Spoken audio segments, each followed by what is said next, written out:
ያን ያህልም እኔ የቆየሁ አይደለሁም ግን ታዲያ ግን ገብቶኛል የሆነው ያኔ በከፊሉም ቢሆን ታዲያ ግን ይህ ጥያቄው ምንድን ነው? በብዛት በቤት ውስጥ ትሆን ኖርማል ነኝ ያኔ ራሴን ያኔ በደንብ ማወቃለሁ ማለት ያ ማለት ለሀሳቤም ሆነ አንድ ነው። ግን ከቤት ወጥቼ ከቤት ልውጣና ወደ ተቀላቀል ግን ሙሉ በሙሉ ያኔ በቃ ወይ በአንድ እንትን አለ በቃ 50 አለ እንደዛ አድርጉ በቃ ሀሳቤንም እንትን ይለዋል። በቃ ተሰው ጋር 24 ሰዓት ሙሉ እንኳን 24 ሰዓት ቀርቶ አንድ ደቂቃ አልቆይም። ወይንም ወደ ቤት መግባት አለብኝ ተሰው ጋር አልቆይም። ተሰው ጋር በቃ አይደለም እንትን ብል ማወራማ ኖርማል አላውቅም ማወራው ቀርቶ ጤና ራሱ አይሰጠኝም። ለደቂቃ እዛ ተሰው ጋር ተቀላቀዬ ብዙ ሰዓት አልቆይም። ወደ ቤት ነው። በእርግጥ ታሪክም በቤት ውስጥ ነው ያደግኩት። ግን ባሰ ደግሞ ያኔ በጣም ሰው ጋር ትቀላቀል ያመኛልም ምንም ያኔ እንደምርሰት የሆነውን ነገር በቃ እኔ ያለሁበትን ዓላማ ራሱ እስከምረሳ ድረስ እስስት ታደርገኛል ማለት ነው። ታዲያ አሁን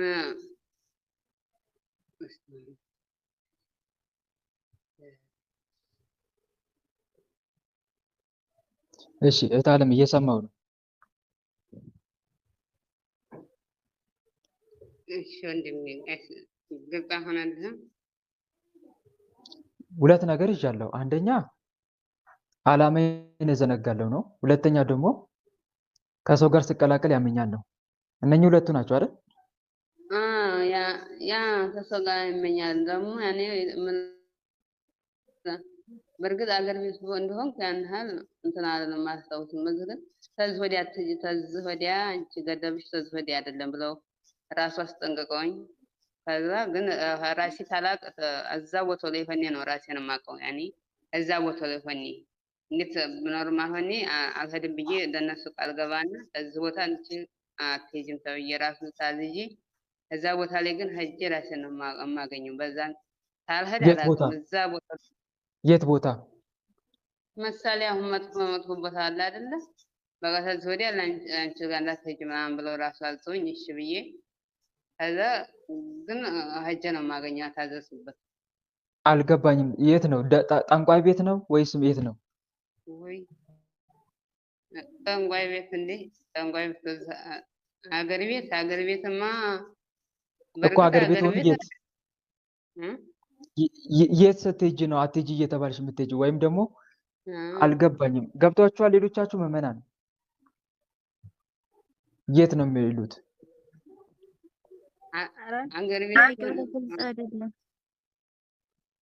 ግልጽ አይደለም ማለት ለእናንተም ግልጽ አይደለም ጥያቄሽ እህት ዓለም። እሺ በእርግጥ አገር ቤት እንደሆንኩ በአገር ቤት ተመጣልኝ አገር ቤት እንደሆንኩኝ እንደዚህ ያኔ አገር ቤት እንኳን ስለመንፈሳዊ ስለማላቅ እንደዚህ ሌሊት በተለይ ሌሊት ነው የሚያስጠልቅ። ቀን ሳይሆን ሰው ተያይ ነው። ቀን አይደለም ሌሊት ነው ቀጥቅሶኝ ሌሊት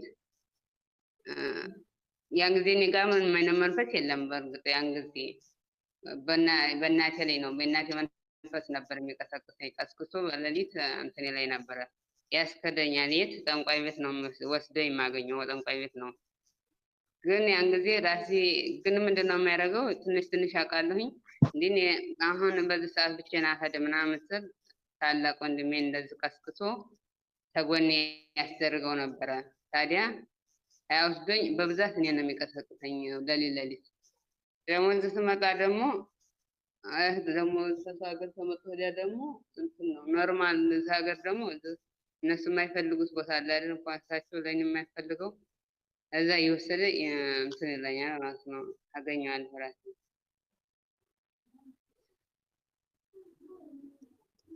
መልካም ጨረሱ?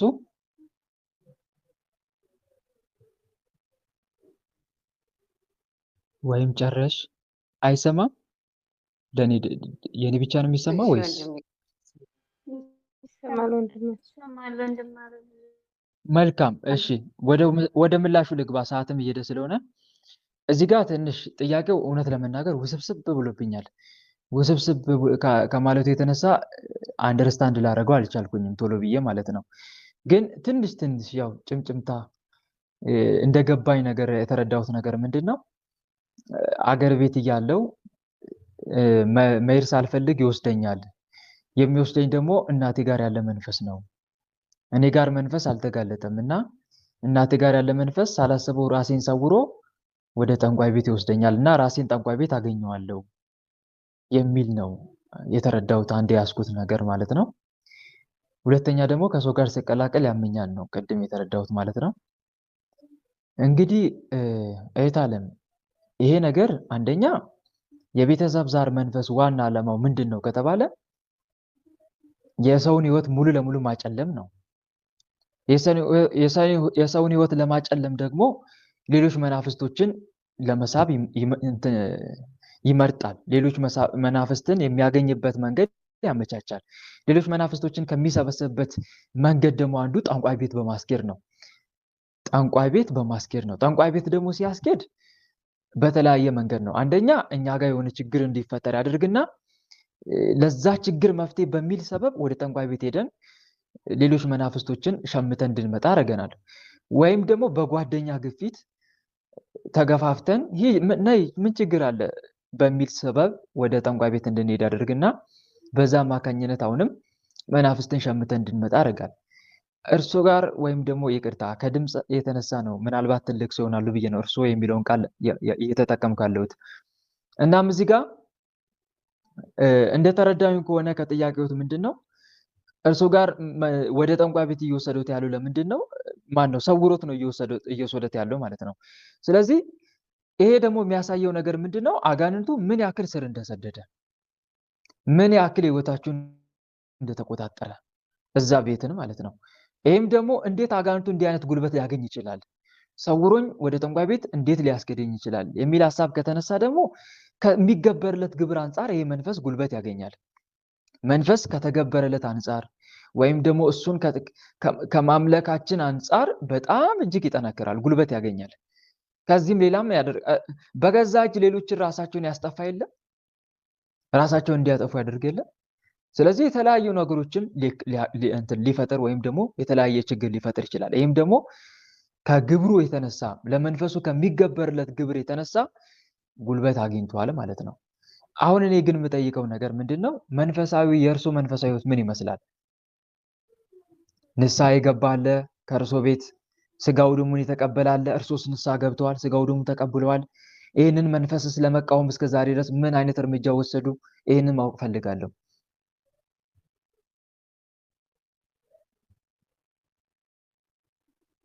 የሉ እሺ አለ አቤት ይቅርታ። እኔ ግን አንፈርልህም ይቅርታ። እና ወንድሜ እኔ እግዚአብሔር ይመስገን ያኔ ተነቀሁበት ጀምሬ በአሜት ያልኩትን ያህል እግዚአብሔር ይመስገን ከእግዚአብሔር ጋር አባቴ ቅዱስ ገብርኤል እየረዳኝ ያለው ግን ያኔ እኔ ከድቼዋለሁ። ያኔ ምንም በአገር ቤት አብሬ ብተባበረውም ግን እዛም ቢሆን እኔ ጋር ነበረ ትኩረቱ። ያኔ ምንም ያህል ባስደስተው ምንም ያህል በእኔ ደስታና ያኔ እንደሌለው ያሳውቀኛል እዛውም እንደሆነ። ታዲያ ግን ያ እንዳለ ሆኖ እኔ እዚህ ተመጥቼ ከድቼዋለሁ እኮ ሲጀመር እኔ ምንም አይነት እሱ ጋር አይደለም እንድገበል ላደረገው ቀርቶ ምንም እንድከደው ነው። ግን እነዛ የሚለው እሱ እንዳልከዶት ያኔ እንዳልከዶት ያኔ እንደማመልከው ነው የሚናገረው። ቤት እኔ ልቤት ማለት እንደማመልከው ነው የሚናገረው። ያንን እኔ ሳስበው አውቆ ነው እንደዛ የሚያደርገው ብዬ ዝም ብያለሁ። ታዲያ ግን እኔ እነሱንም ቢሆን እየተቃወምኩ ነው እንጂ እንኳን ላመልከው ቀርቶ ታዲያ እኔ እግዚአብሔር ይመስገን በቻልሁት እግዚአብሔር ጋር ያው ብደክምም ብፈተንም ሊያንስ ነው። ምክንያቱም ያው በገዛ እጅም የገባው በኃጢአትም የገባው መንፈስ ማለት ማርከሙ ያለ ነው እና እግዚአብሔር ይመስገን። መካዱ አንድ እርምጃ ነው። መካዱ አንድ እርምጃ ነው። ከካዱ በኋላ ደግሞ ሁለተኛ እርምጃ ይቀጥላል። እሱ ምንድነው? ንስሐ መግባት ነው። ምክንያቱም መጽሐፍ ቅዱስ መናፍስት ጠሪዎችና ጠንቋዮችን በሚከተል በዚያ ሰው ላይ ፊቴን አከብዳለሁ ከህዝቡ መካከል ለይቼ አጠፋለሁ ብሎ ስለተናገረ ጠንቋይ ቤት መሄድ በፈጣሪ ላይ ማመስ እስከሆነ ድረስ ሁለተኛው እርምጃ ንስሐ መግባት ነው። እኔ እየጠየቁት ያሉት ምንድነው? በዚህ መንገድ መናፍስቱ ለመቃወም ምን አይነት ደረጃ ላይ ደርሰዋል? ንስሐ ገብተዋል? አንድ ከገቡ አዎ ይበሉኝ። ንስሐ ገብቻለሁ ወንድሜ፣ ንስሐ ገብቻለሁ። መልካም እሺ፣ ንስሐ ከገቡ ስጋው ደሙን መቀበል ላይስ? አይ እሱን እንኳን አይመቸኝም። እዚህ የለም እኔ የምኖርበት ሀገር። እሺ ለመቀበል ራስዎትን አላዘጋጁም? እዚህ ደረጃ ላይ እስቲ ንስሐ መግባቱ ብቻ ዋጋ የለውም። በነገራችን ላይ ንስሐ ገብተን ስጋው ደሙን መቀበል አለብን። እኛ ንስሐ ብንገባም ስጋው ደሙን መቀበል እንዳለብን እያሰብን ነው ንስሐ የምንገባው። ምክንያቱም የንስሐ ተፈጻሚነት የሚያገኘው በስጋው ደሙ አማካኝነት ስለሆነ ማለት ነው። ንስሐ ለመግባትስ ምን አይነት ማነው? ንስሐ ገቡ፣ እሺ መልካም ጥሩ። ስጋው ደሙን ስለመቀበል እቅድ አላዘጋጁም? ለምሳሌ አሁን ሰው ያቅዳል አይደል? ሰው ያስባል፣ እግዚአብሔር ይፈጽማል ይላል። የሰው ልብ መንገዱን ያዘጋጃል፣ እግዚአብሔር ደግሞ አካሄዱን ይፈጽምለታል ይላል መጽሐፈ ምሳሌ ምዕራፍ 16 ቁጥር 9 ላይ። ስለዚህ ንስሐ ገብተው እሺ ቅዱስ ቁርባን ለመቀበልስ ምን አይነት ደረጃ ላይ ደርሰዋል? ካልተቀበሉ ለመቀበል ራስዎትን ያዘጋጁ፣ ጊዜም አያጥፉ። ምክንያቱም ጌታ መድኃኔዓለም ስጋዬን ያልበላ ደሜን ያልጠጣ የዘላለም ሕይወት በራሱ የለውም ብሏል። የዘላለም ሕይወት ለማግኘት ደግሞ የግድ ስጋው ደሙ መቀበል አለብን። እናም ደግሞ ምናልባት በቀጠሮ አሁንም ጊዜዎትን እያሳለፉ ከሆነ ጊዜ ቀጠሮ ማብዛት ደግሞ ዋጋ ስለሚያስከፍል፣ አንድም ደግሞ መቼ እንደምንሞት ስለማይታወቅ ጌታ መድኃኔዓለም ደግሞ ባለቤት ከሌሊቱ በየትኛው ክፍል ሌባ እንዲመጣ ቢያውቁ ኖሮ በነቃ ቤቱም ሊቆፈር ባልተውም ነበር። ስለዚህ እናንተ ደግሞ ተዘጋጅታችሁ ኑሩ፣ የሰው ልጅ በማታስቡበት ሰዓት ይመጣል ብሎ ስለተናገረ በቀጠሮ ምናልባት ጊዜውትን እንዳያራዝሙ ስጋው ደሙን የሚቀበሉበት ጊዜ። ይሄ የኔ ወንድማዊ ምክሬ ነው። ሁለተኛ ደግሞ መናፍስቱ መቃወም እንዳለ ሁሉ ግን በመናፍስቱ ላይ ትልቅ ጉልበት የምናገኘው ስጋው ደሙ ስንቀበል ነው። እና በዚህ ነገር ላይ እንዳይዘናጉ ለማለት ፈልጌ ነው። ግልጽ ነው አይደል? እሺ ወንድሜ፣ እግዚአብሔር ቢፈቅድ ሀሳቤ ነው ለሀገር ያብቅቶኝ ሀሳቤ ነው እና እግዚአብሔር አምላክ እንግዲህ ያግዘኝ፣ በጸሎታችሁ አስቡኝ። ይኸው ቶሎ እንደገባ አያስደርግም መንፈሱ በፍጹም እንትን ያኔ ጭራሹኑ ከእነሱ ጋር ራሱ እያናገረን እንትን እያለ በበረሃ ይማጸኗ። አንደኛ ብጽዓት ያድርጉ ማለቴ ስለት ይሳሉ።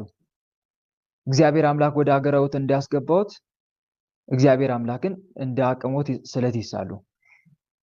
ቸሩ መድኃኔዓለምን ጌታዬ ኢየሱስ ክርስቶስ እኔ ከስጋው ደሙ መቀበል እፈልጋለሁ። ስጋህን ደም እንዳልቀበል ደግሞ ጠላት እያዘናጋኝ ነው፣ ወደ ሀገር እንዳልገባ መንገዴን እያጠራብኝ ነውና አቤቱ መንገዴን አቅናልኝ።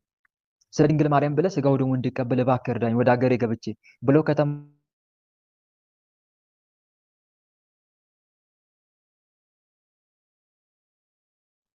ወንድማችን አትሰማም ከኛ ነው።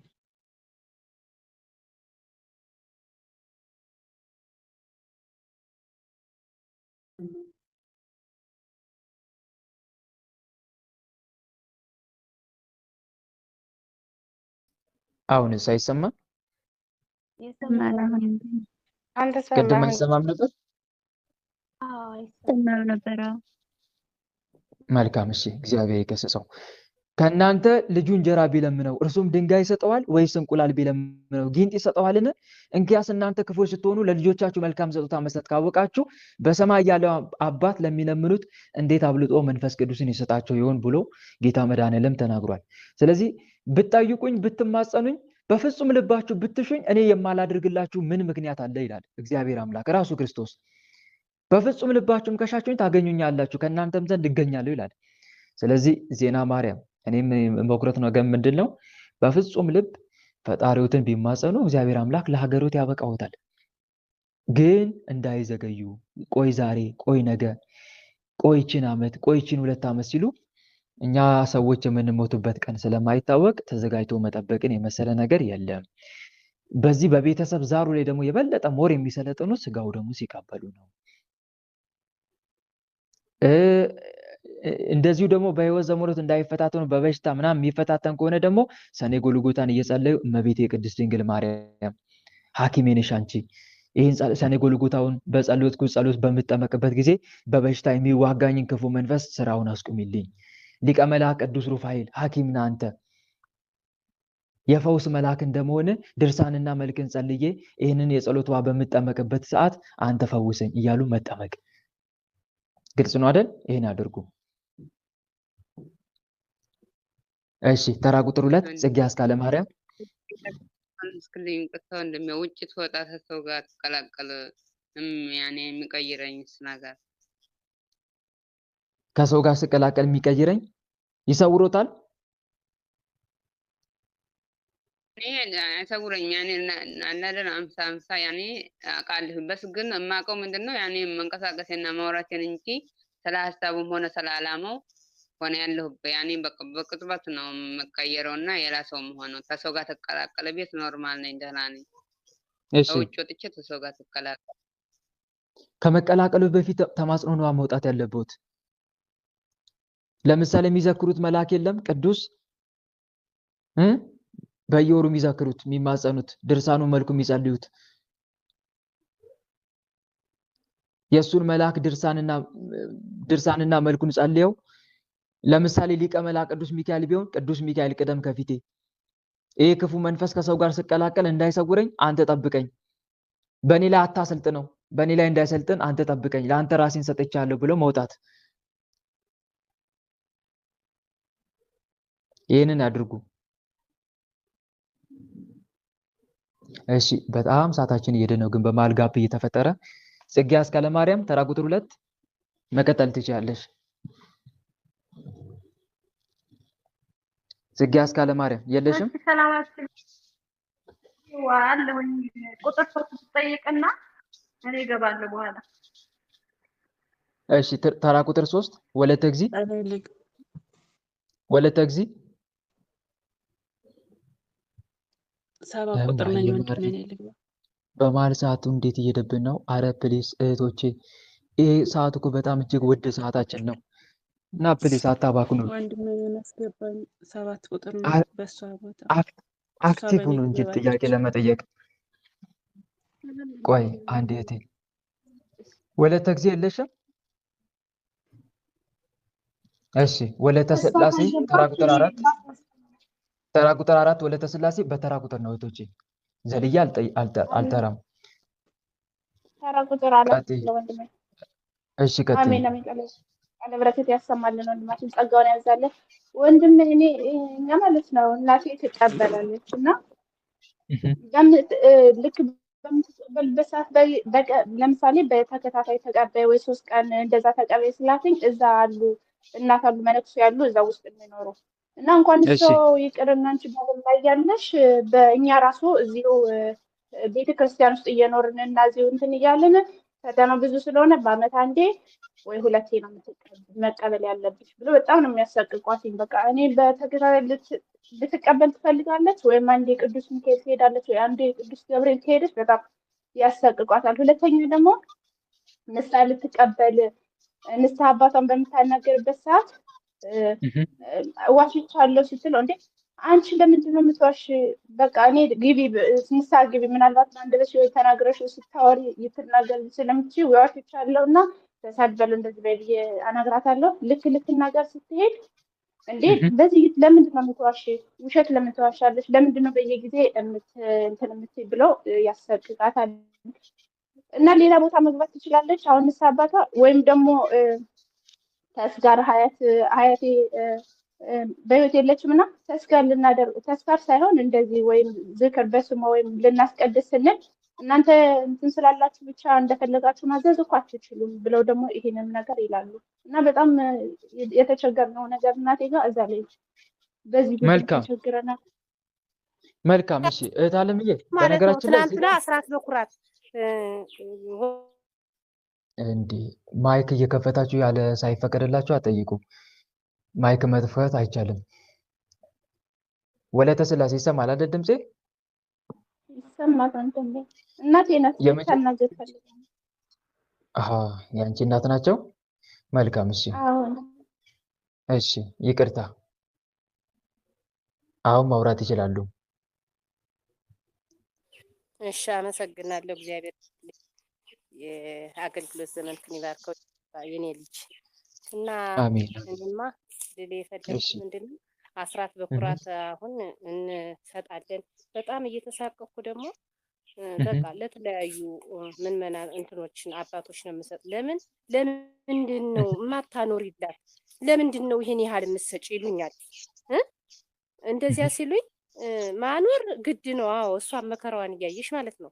አሁን በቀደም መጥተው የጠጣሁ እንዳይመስል ዛሬ መስቀል ስለሆነ ቄሶች አዋርተን አጋጭ እንደዚህ ስላደረግን ነገ እነግርሻለሁ፣ ግን በይበልጥ አሁንም መናገር ስለምፈልግ ነው። ለምን ነው ለአስራት በኩራት ይሄን ያህል ብር የምትሰጪ ብለው አሉኝ። ብለው ሲሉኝ እኔ በቃ ለ3 ለ4 ለ5 ደብር ነው እየተሳቀኩ። እንዲሁም ስማችን በቃ የመጽሐፍ ስማችን ነው እንጂ የዓለም ስማችን አንናገርም፣ ባላወቀ ካርኒ ትኬት ይቆረጥ ሲሉ ደግሞ አያስፈልግም ምርቃኑ ብቻ በቂ ነው ብዬ በዛ ዘጋዋለሁ።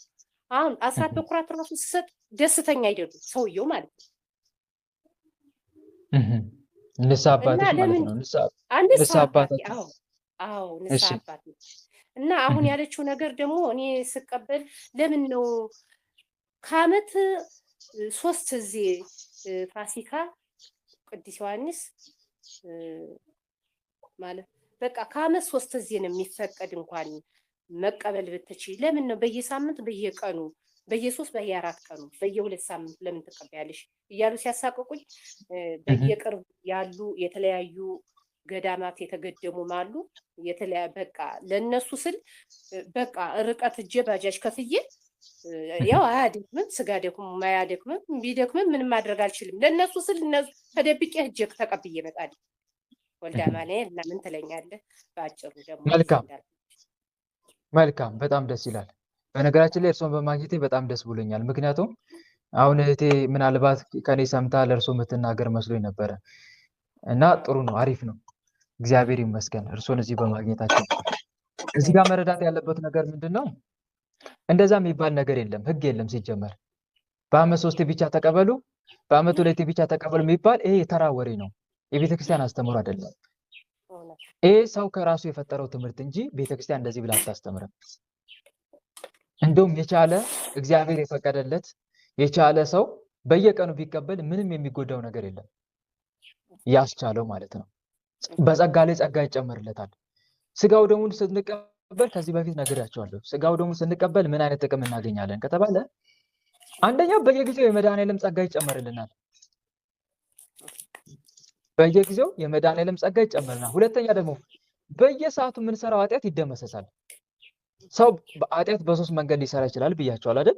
በሐልዮ፣ በነቢብ፣ በገቢር። ሐልዮ ማለት በሐሳብ፣ ነቢብ ማለት በመናገር፣ ገቢር ማለት በተግባር። ስለዚህ በየሰዓቱ የሰው ልጅ ምንም እንኳን ከገቢር ኃጢአት ቢነጻ ከሐልዮና ከነቢብ ላይነጻ ይችላል። እንደው ከነቢብና ከገቢር ሊነጻ ይችላል። ሐልዮ ግን ላይርቀው ይችላል።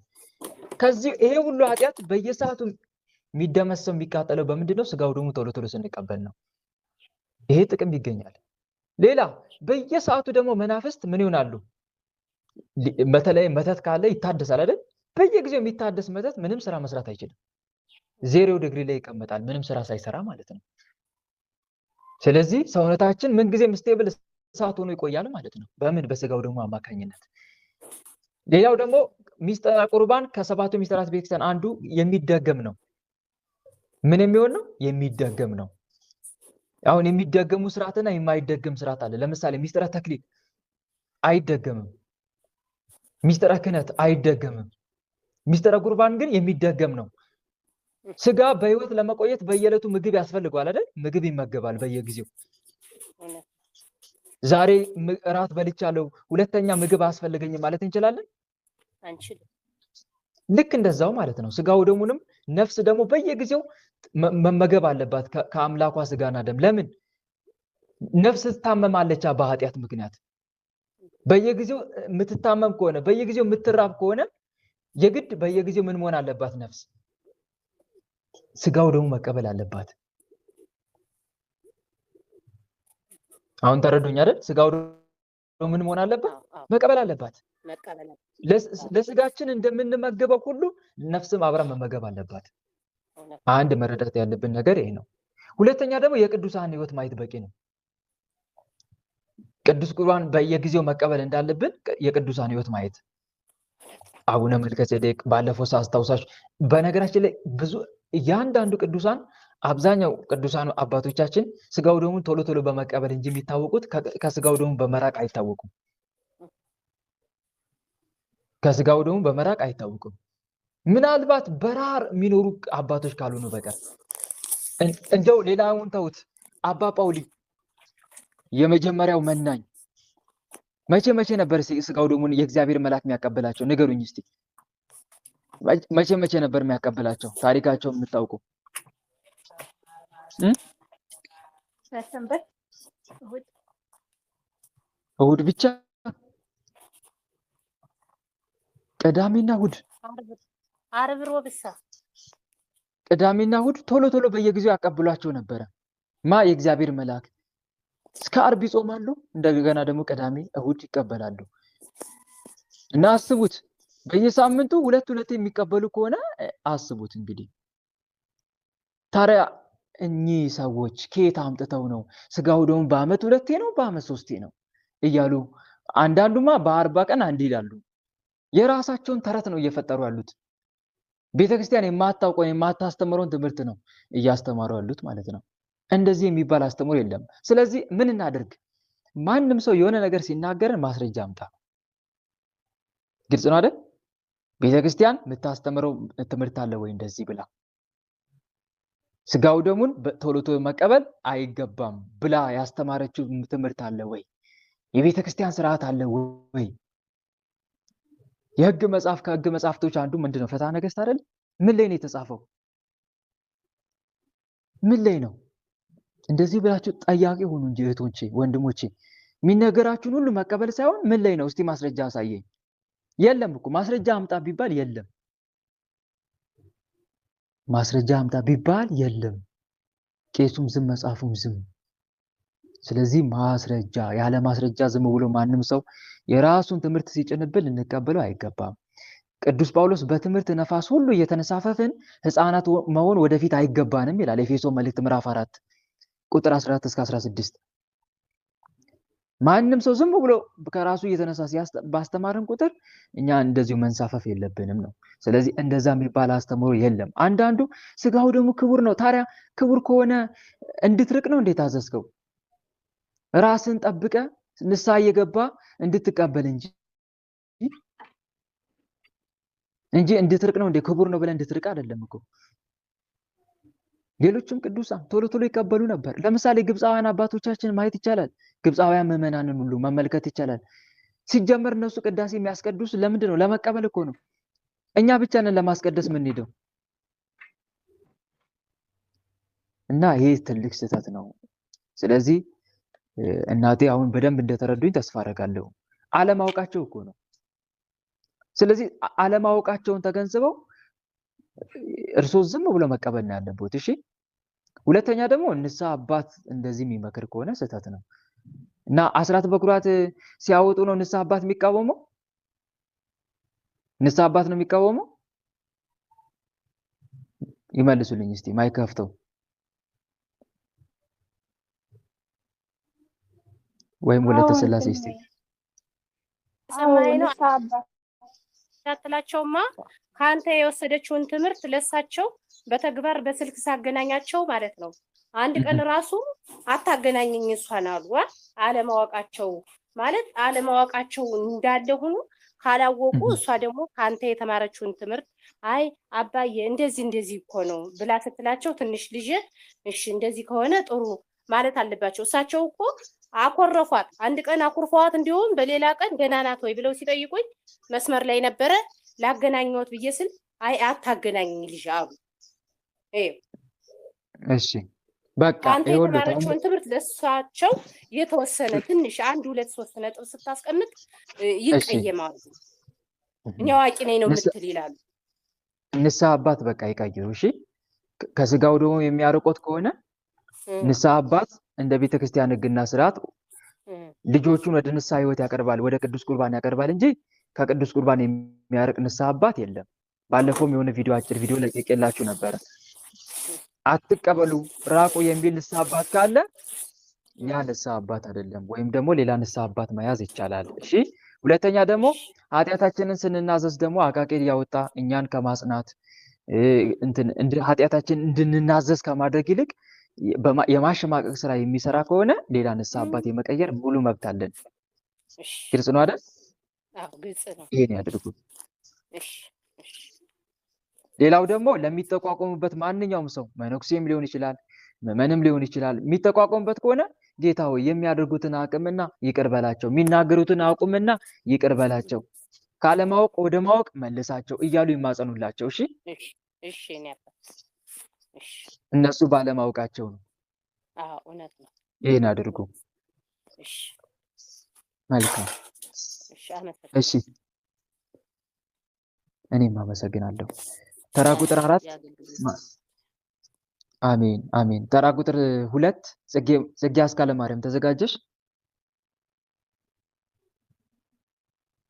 እሺ ተራ ቁጥር 2 ካልተዘጋጀሽ 3ም ወለተ እግዚእ አለሽ? ከሌለሽ ተራ ቁጥር 5 መሰረት ወለተ ስላሴ መሰረት ወለተ ስላሴ መሰረት ወለተ ስላሴ። እሺ ተራ ቁጥር 6 ወለተ መድን ጋል መድኃኒዓለም 7 አስገባኝ። እኔን አስገቢ እነሱ ካልገቡ። እሺ አይቻልም። ወንድም አለም በተራ ቁጥር ነው። ግቤት አለም ተራ ቁጥር 7 እሺ አዎ የኔ ጥያቄ አዎ ቅዱስ ቁርባን ወስዳለሁ። በጣም ፈተና በዛብኝ። እሺ በምንድን ነው ፈተናው? ፈተናው በቃ በስራ ውጋት በቃ ጸሎት ጀመር ሳስበው ገና ይጀምረኛል። ስራ በቃ ከ2 ዓመት በላይ ሆነኝ እዚህ ማህበር ሳገለግል እንትን ስል ያኔ ይታሰራል ይሻኛል፣ ግን ለውጥ የለኝም እና ጸሎት ገና ሳስበው እንበ ይረግፋል፣ ውጋት ያጣድፈኛል እና እኔ የሚገርመኝ በቃ አዲስ እየተላከ ነው ወይንስ የበፊት ነው? ተሸኝቷል፣ ታስሯል። እርግፍ አድርጌ ለመተው ራሱ ፈልጋለሁ። በቃ ስቃይ ፈተና ሆነብኝ ማለት ሰዎችን አራቀብኝ። የገዛ ቤተሰቦች ሁሉ በቃ የሚወዱ ሁሉ ራቁኝ። እኔም በጣም ያስጠሉኛል። ምክንያቱም እኔ ለሰው ምንም መጥፎ አይደለም፣ ለቤተሰብም ሆነ ለጓደኛ ሁሉ ነገር ውስጥ እንጃ ለሰው ክፉ አላስብም። ግን በቃ በፊት የሚወዱ ሁላ አሁን በቃ እኔን አንቺ እኮ እንደመጥፎ በቃ ሁሉም ሰው አራቀኝ። በቃ እኔም በጣም አስጠሉኝ እና ብቸኝነት ይሰማኛል። ተጓደኛዬ ጋር 7 ዓመት ሙሉ እንትን ያልኩበት በቃ ወይ አንለያይ ወይ አንገናኝ፣ ይኸው እየተጨቃጨቅን እስካሁን አለን እና በጣም ህይወቴ ተመሰቃቅሏል። በጣም ግራ ገባኝ ወንድሜ። አለምዬ ታዲያ እኮ የክርስቲያናዊ ፈተና ነው። ክርስቲያናዊ ፈተና እኮ ነው። ታዲያ ከአንድ ክርስቲያን የሚጠበቅ ፈተና እኮ ነው የዘረዘርሽልኝ። አንድ ወደ መንፈሳዊ ህይወት ፊቱን ያዘነበለ ክርስቲያን የሚፈተነውን ፈተና እኮ ነው የነገርሽኝ አንድ በአንድ። አንደኛ በሰዎች መጠላት፣ ይሄ የሚጠበቅ እኮ ነው። እሺ በአብ በወልድ በመንፈስ ቅዱስ ስም በኃያሉ በመድኃኒዓለም ስም በቅድስት ድንግል ማርያም ስም አንተ ስማ፣ በቅድስት ድንግል ማርያም ስም በሊቀ መላእክት በቅዱስ ገብርኤል ስም ከንኩሳን ከእናንተ ለማስወጣት ግን አልቻልኩም። ማን እንዲህ የምትፈታተናት በሰው ሁሉ ዘንድ የምትጠላ የምታረጋት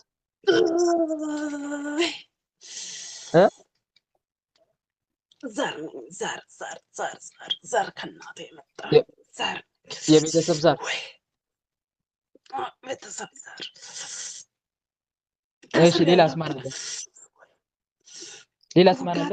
ውጋት አለ። ታልኮ እየተላከ አይደለም፣ የድሮ የበፊት ነኝ የታሰርኩት። ውጋት አለሁኝ። በቃ ጸሎት ጀመረ ስታረግ እኔ ስራዬን እጀምራለሁኝ። ማህፀኗ ላይ ቁጭ ብዬ ሐኪም ኦፕሬሽን ይሉኛል ልታከም፣ ይህ አሁን የሰይጣን ነው የሰይጣን ብቻ ነው ትላለች። እኔ ግን እኔ ነኝ በቃ ታጠራጥራታለህ ሰዎችን እንዲጠላት ጸሎቷን እንድትተው። በቃ ከሰው ጠልቶ የጤና አጥቼ ለምን ነው ታዲያ እንዲህ ደግሞ ሁሉንም እርግፍ አድርጌ ትቼ እንደ ዱሮ የፈታ ብዬ አልኖርም እናስብላታለን። ግን ደግሞ በቃ ትንሽዬኛ በቃ ስናማት ወዲያውኑም በዋን ስታረግፍ ቅዱስ ገብርኤል በቃ ወደ ጸሎቷ ይመልሳታል። ቃሙ ቅዱስ ገብርኤል ማድረግ አንችልም።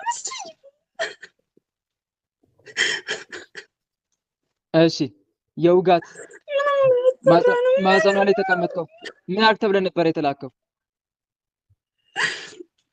በቃ ትዳር እንድትይዝ አንፈልግም። ማህፀኗን መዝጋት ትዳር እንድትቀርም እንድትለያይ ነው የምንፈልገው። ግን በቃ መብርሃንና ቅዱስ ገብርኤል በቃ ወይ እንዲለያዩ እኛ ስንደክም ልጁን እራሱ አሳምነ ነው በቃ እነሱ እንዲለያዩ ተጣልተው ሄደው ቁርጥ ብሎ ከዛ እሷንም እሱንም በውስጣቸው ገብተው በቃ መልስ ያገናኛቸዋለች። እሺ ሌላስ ማን አለ? ሌላስ ማን ነው ውስጥ ያደፈተው? ውስጧ ቁጭ ብሎ የሚፈታተናት ገርግራ አይነጥላ ተመሳስያለሁ የሴት አይነጥላ መልኳን መስሌ በቃ አላስነካ ወይ በቃ አረቦችም ሲናገሯት ደግሞ ይፈላሉ። ወዲያውኑ እሷ ትመልስላቸዋለች። በቃ ወይ እሳት የሚነድ ነው የምናስመስለው። ታባታ ገርግራ አይነጥላ ወይ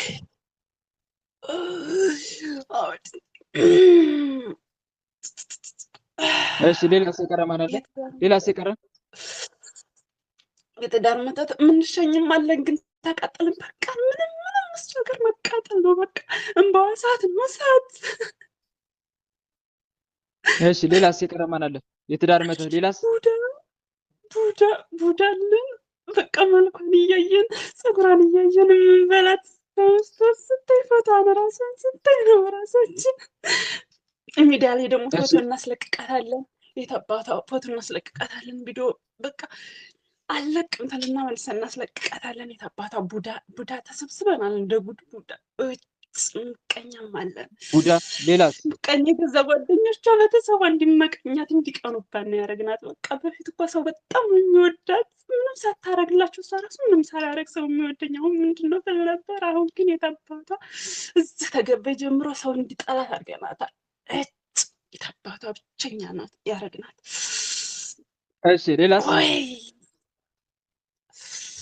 ወይ ካማታ የታሰርን እሺ የታሰርን ከባሏ ደግሞ የዝሙት መንፈስ አለን። ከበፊት ባሏ ከመጀመሪያ ባሏ የዝሙት በቃ እንመጣለን። ጸሎት ላይ ጀመር ስተረቅ ወይ እሺ ሌላስ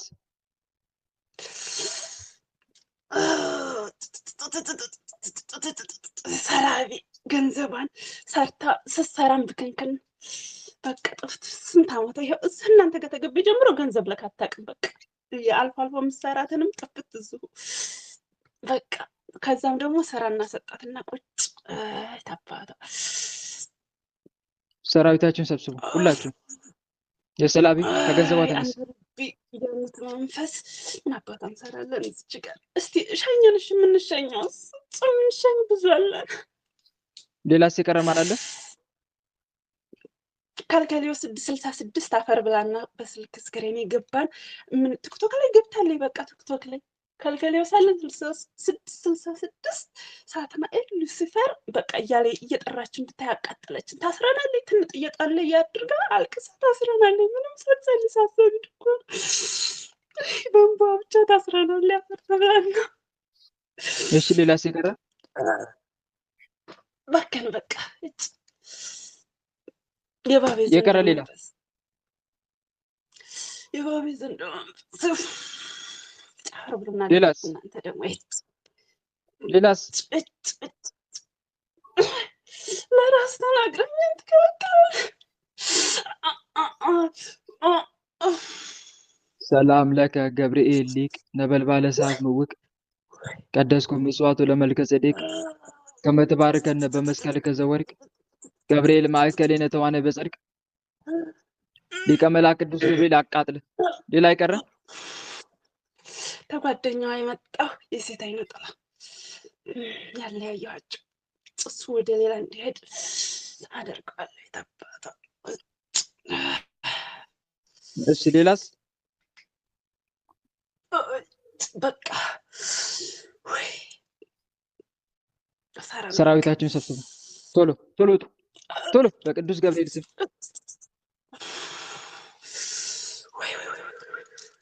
በሊቀ መልአክ በቅዱስ ገብርኤል ስም ቶሎ ቶሎ ውጡ። ቀልቧ ከአእምሮ አውጡ። ከመላ ሰውነቷ ህይወቷ ሰብስቡ። በጣም አቃጥላናለች። በእንቧ አቃጥላናለች። አባቷ ነች ቆሻሻ እንሰራልናለች። ሰብስቡ የማያልቅም ጎርፍ በለው ጎርፍ ሰብስቡ ሰራዊታችን ከልቧ ካምሮ አውጡ ከመላ ሰውነቷ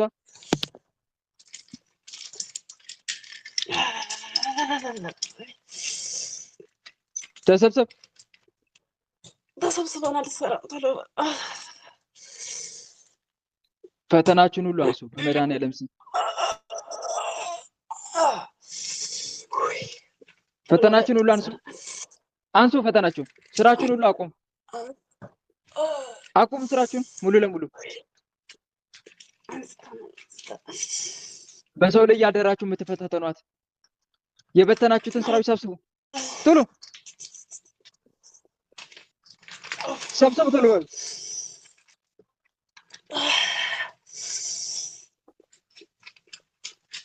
ሰብስቡ ሰላም ለከ ገብርኤል ሊቅ ነበልባለ እሳት ምውቅ ቀደስኮ መስዋዕቱ ለመልከጼዴቅ ከመትባርከነ በመስቀል ከዘወርቅ ገብርኤል ማእከሌነ ተዋኔ በጽድቅ በአብ በወልድ በመንፈስ ቅዱስ በአብ በወልድ በመንፈስ ቅዱስ በኃያሉ በመድኃኒዓለም ስም በኃያሉ በመድኃኒዓለም ስም በቅድስት ድንግል ማርያም ስም በቅድስት ድንግል ማርያም ስም በቅዱስ ሚካኤል በቅዱስ ገብርኤል በቅዱስ ሩፋኤል ስም በቅዱስ ሚካኤል በቅዱስ ገብርኤል በቅዱስ ሩፋኤል ስም ሁላችንም ከነሰራዊታችን የዘጋነውን እድሏን ሙሉ ለሙሉ ከፍተን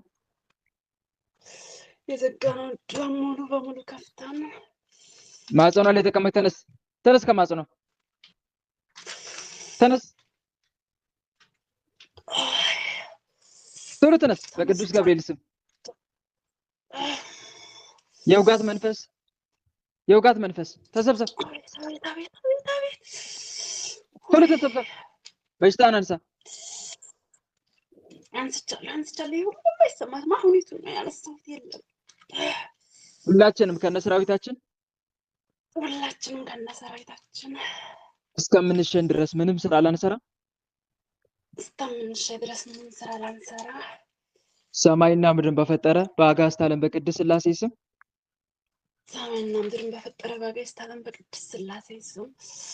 ከነሰራዊታችን ግንባር ላይ በትምህርተ መስቀል ታስረን ተገዝተናል።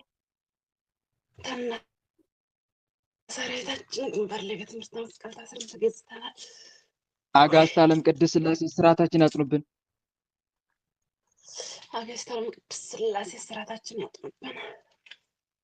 ስንጠራ ቤት እናለን ምንም ስራ አንሰራ።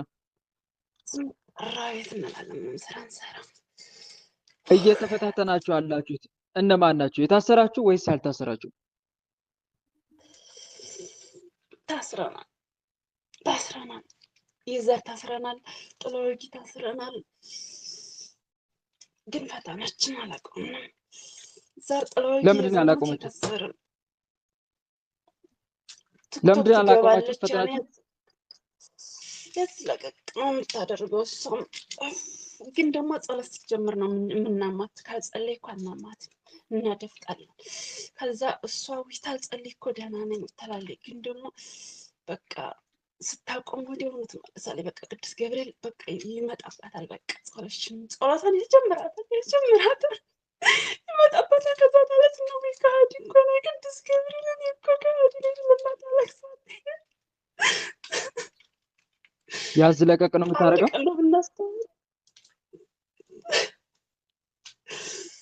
አዎ ያዝ ለቀቅ እኛ ነን የምናስደርጋት። ፈተና ስናበዛባት ተወት ታደርገዋለች።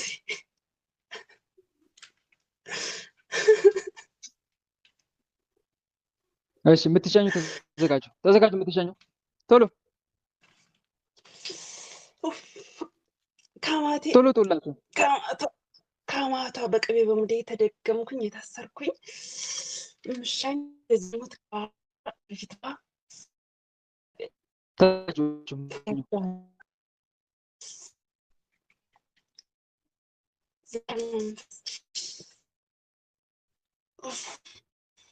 አብል በመንፈስ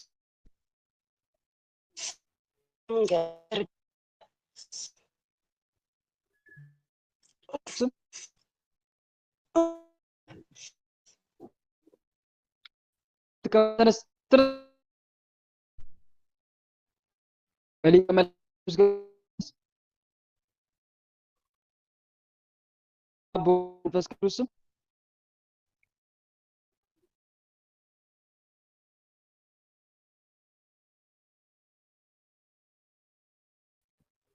በአብ በወልድ በመንፈስ ቅዱስ ስም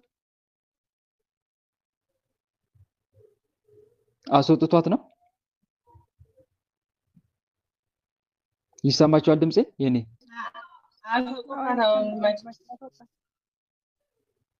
እሺ ስትገባ ንገሩኝ።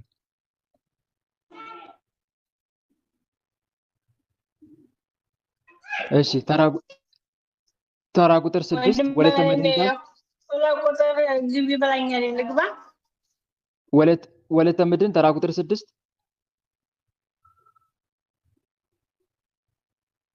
ተራ ቁጥር 6 ነው። ማይክ ተዘግቶባታል ወንድማችን። እሺ ሰዓታችሁን ግን እያያችሁ ተራችሁን እያያችሁ ተከታተሉ።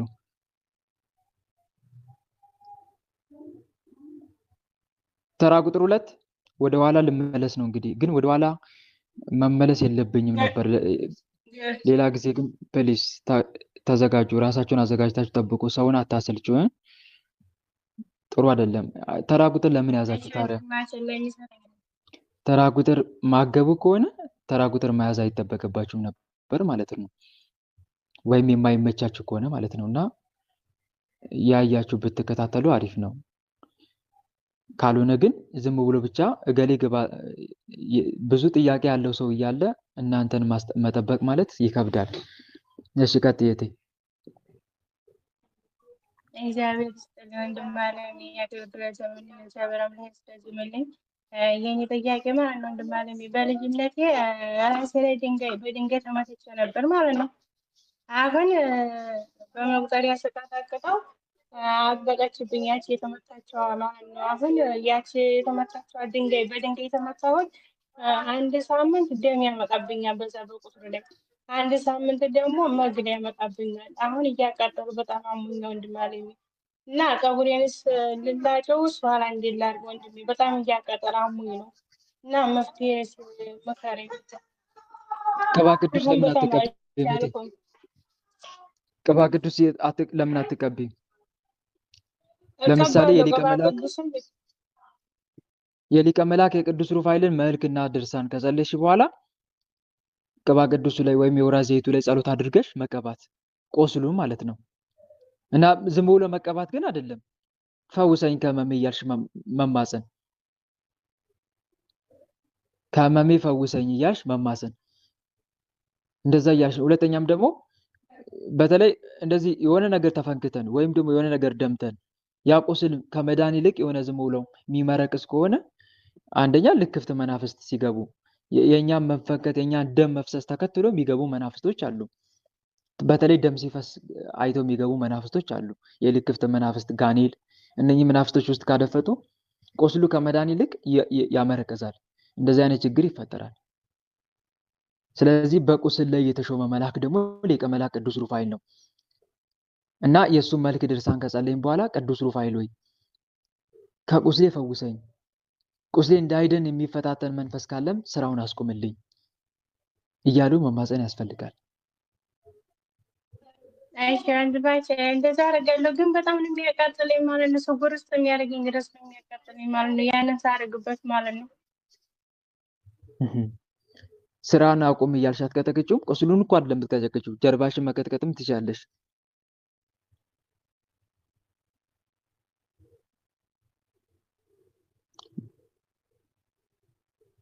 አጸደ ማርያም አቤት ወንድሜ፣ አንቺን እኮ ነው እያናገርኩሽ ያለው። እህት አለምዬ ማይክ ዘግተሽ ተቀመጥሽ።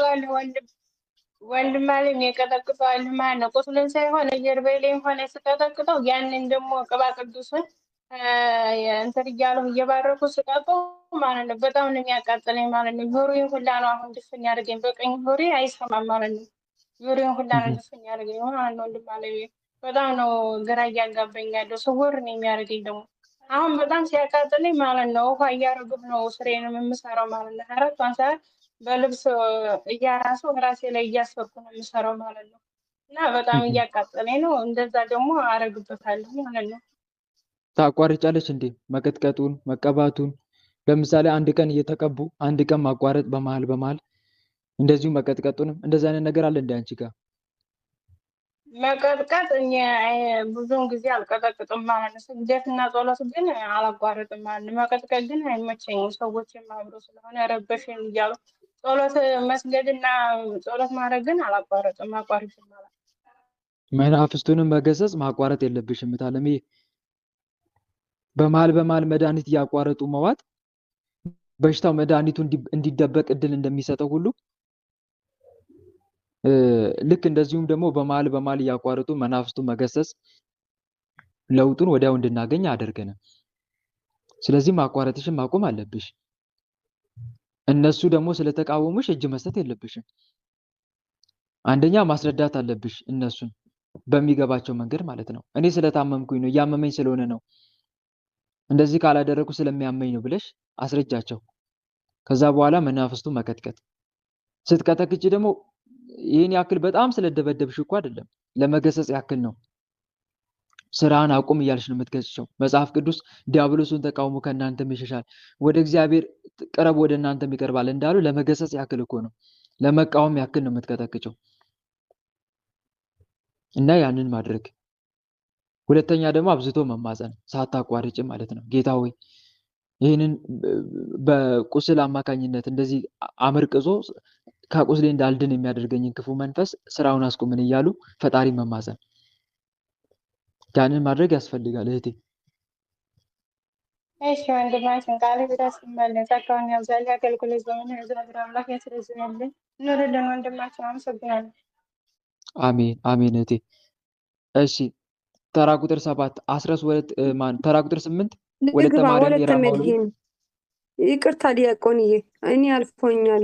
ወለተ መድህን 6 ቁጥር ነበርኩና ማይኩ ተዘግቶ ነበር። መልካም እሺ፣ ይቅርታ ወንድሜና እኔ ያው ብዙ ችግር ያለኝ ሰው ነኝ፣ ከቤተሰባችን ላይ በሙሉ ማለት ነው።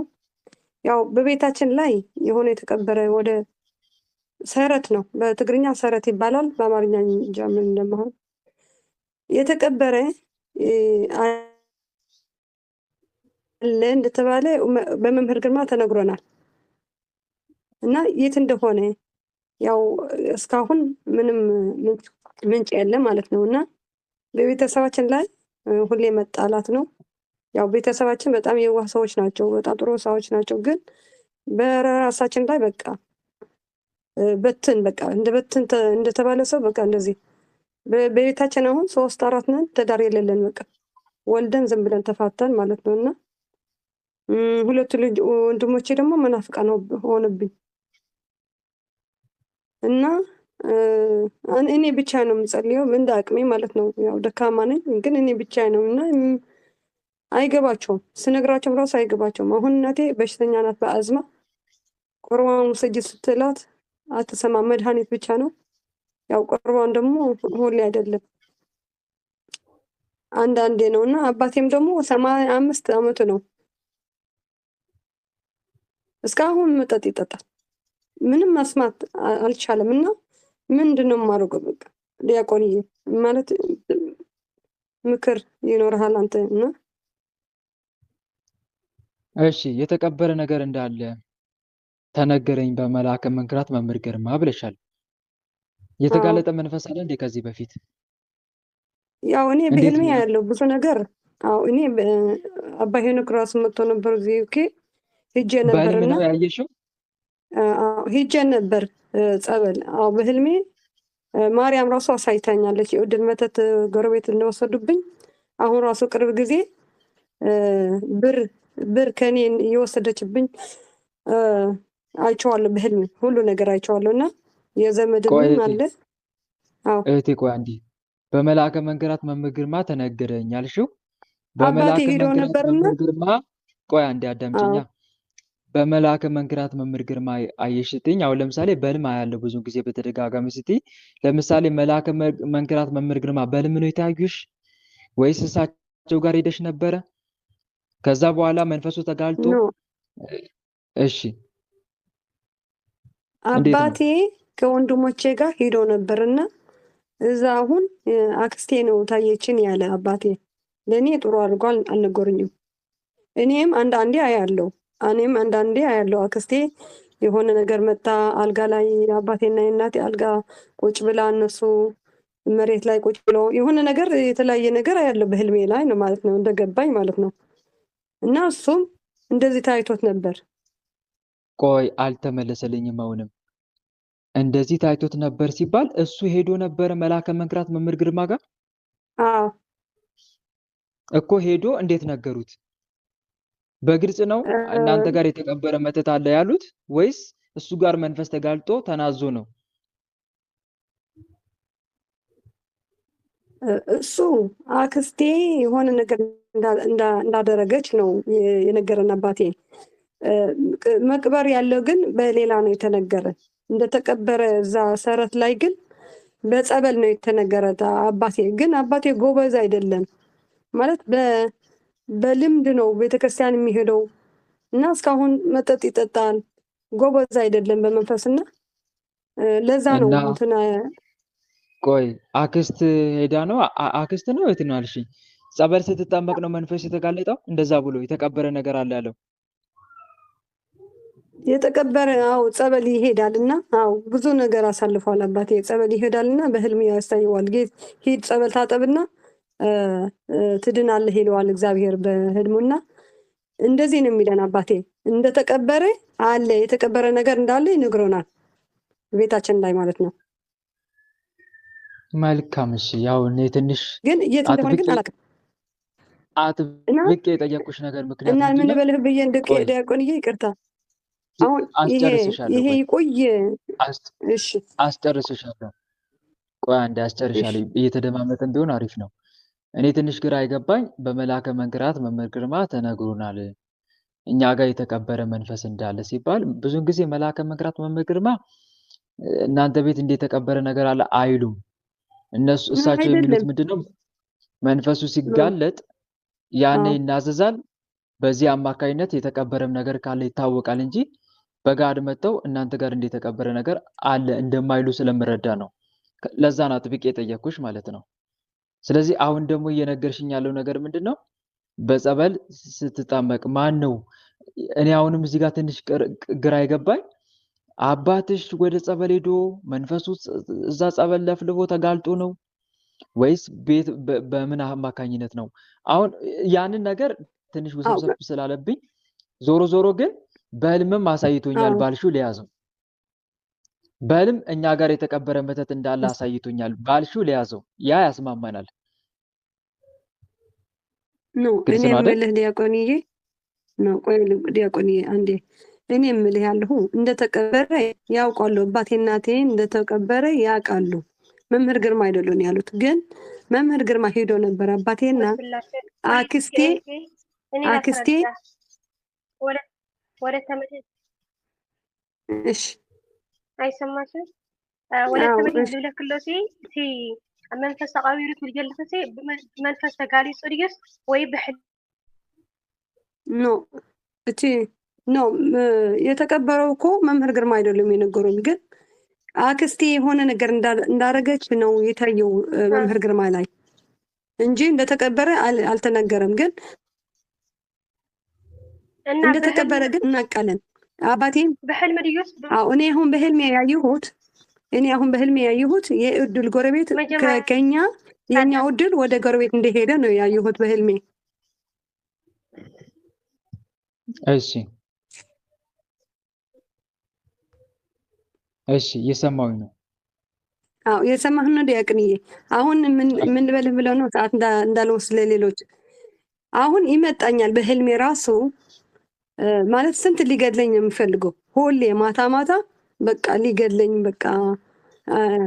በቃ ትገደል ሚስጥር እንዳላወጣ ለምን ስለምጸልይ ስለምሰግድ በአቅሜ ስላወቅኩት እንድገደል ነው የሚፈልገው። ይሄ በተለይ የጎረቤት መንፈስ አሁን ቅርብ ጊዜ ራሱ ከኔ ብር ይወስዳ ነው ያየሁት። ለምን ስለደከምኩ በጸሎት በህልሜ ራሱ አይቼዋለሁ። ህልም ስለደከምኩ እሷ ወሰደችው። ለምን ከእህቶቼ ጋር ስላኮረፍኩ ነው ይሁን ነገር መጣብኝ። በመሀል ላይ ፈተና ስለወደቅኩ ነው። እና አሁን ራሱ በህልሜ እዚህ የመጣሁ እናንተ ጋር የመጣሁት በህልም ነው። እናንተ ጠርታችሁ ነው። እና እግዚአብሔር ይመስገን ያው ነፍሴ አሁን ትድናለች ብዬ አስባለሁ። ብሩ ችግር የለም ነፍሴ ትድናለች ብዬ አስባለሁ። እና አሁን እህቶቼና ወንድሞቼ ለዛ ነው እኔ በጣም የሚያሳዝኑኝ ሁለቱ ጴንጤ ወንድሞች አሉ እና አይሰሙኝም። ስደውልላቸው አያንሱኝም፣ አይሰሙኝም። በቃ በህልሜም ያሳየኛል። በቃ ሱባኤ ገብቼም ግን አይረዱኝም። እንዴ ምንድን ነው የማደርገው አሁን? መልካም። አሁን እዚህ ጋር አንድ ነገር አለ። የተረዳሁት ነገር ምንድን ነው? በቤተሰባችን በኩል የተቀበረ መተት አለ። የተቀበረ መተት አለ። ያ በዛ ደግሞ ይታደሳል። በነገራችን ላይ መተት የሚቀበረው ለምንድን ነው? ለማደስ እንዲመቻቸው ነው። ሰዎቹ እዛ መተቱን ከቀበሩ እንድንበተን። አሁን አባቴ ማለት ነው ዲያቆንዬ በጣም ጎበዝ ሰራተኛ ነበር። አዎ አንድ አዳምጬሻለሁ አይደል? ከቅድሙ ዝም ብዬ አዳመጥኩሽ ላስጨርስሽ ብዬ ነው። አሁን ደግሞ እኔ ልናገር። እስቲ አዳምጪኝ በተራይ። መልካም። አሁን እዚህ ጋር እየተረዳን ያለነው ነገር ምንድን ነው? መተት አለ የተቀበረ። ያ የተቀበረ መተት አለ። በዛ አማካኝ ለምንድን ነው ሰዎች መተት የሚቀብሩት? የሚቀብሩበት ትልቁ ምክንያት ለምንድን ነው? ለማደስ እንዲመቻቸው ነው። ያ ነገር እስካልወጣ ድረስ ሰው ጸበል ይሄዳል፣ ይንከራተታል። ግን ተቀብሯል አይደለም? እስከተቀበረ ድረስ ያ መንፈስ አይርቅም ከዛ ቤት። ተሸኝቻለሁ ወጥቻለሁ ቢል እንኳን የትም ቦታ ብንሄድ ይሄዳል። እንደገና ተመልሶ ደግሞ በዛ በተቀበረው ነገር አማካኝነት ደግሞ ይታደሳል። ስለዚህ አንድ ክርስቲያን መተት ቤቱ እንደተቀበረ ካወቀ ማድረግ ያለበት ምንድን ነው ከተባለ ጸበል ለጸበል ከመንከራት በፊት እንደተቀበረ ካወቀ ቤቱን ማስተካከል አለበት። ያንን የተቀበረውን ነገር በሱባኤ እየታገዘ ማውጣት አለበት። በሱባኤ እየታገዘ ፈጣሪውን እየተማጸነ ያንን ያወጣዋል ማለት የተቀበረውን ካወጣ በኋላ ያ መንፈስ እድሳት ምን ይሆናል ማለት ነው? ይቆማል ማለት ነው። ግን ያ ነገር ከተቀበረ እነሱ ሐውልት አስቀምጠዋል፣ ለአጋንንቱ መታሰቢያ አስቀምጠዋል፣ መታሰቢያውን አስቀምጠዋል። ስለዚህ ያ የኔ ነገር እስካለ ድረስ ይልና ያንን ተከትሎ ያ ነገር መቀበሩን ተከትሎ ያ መንፈስ ይመጣል ማለት ነው። አንዱ ይሄ ነው ችግሩ። ስለዚህ ያንን ነገር ማስወጣት አለበት። ለማስወጣት ምን አይነት እርምጃ ወሰዳችሁ? አሁን ልናገር ፈቀድኩልሽ። ምን አይነት እርምጃ ወሰዳችሁ እስካሁን? እሺ እኔ እንደተረዳሁት ዲያቆን እኔ ማለት የሰማኝ ሰው የለም እንጂ አይሰሙኝ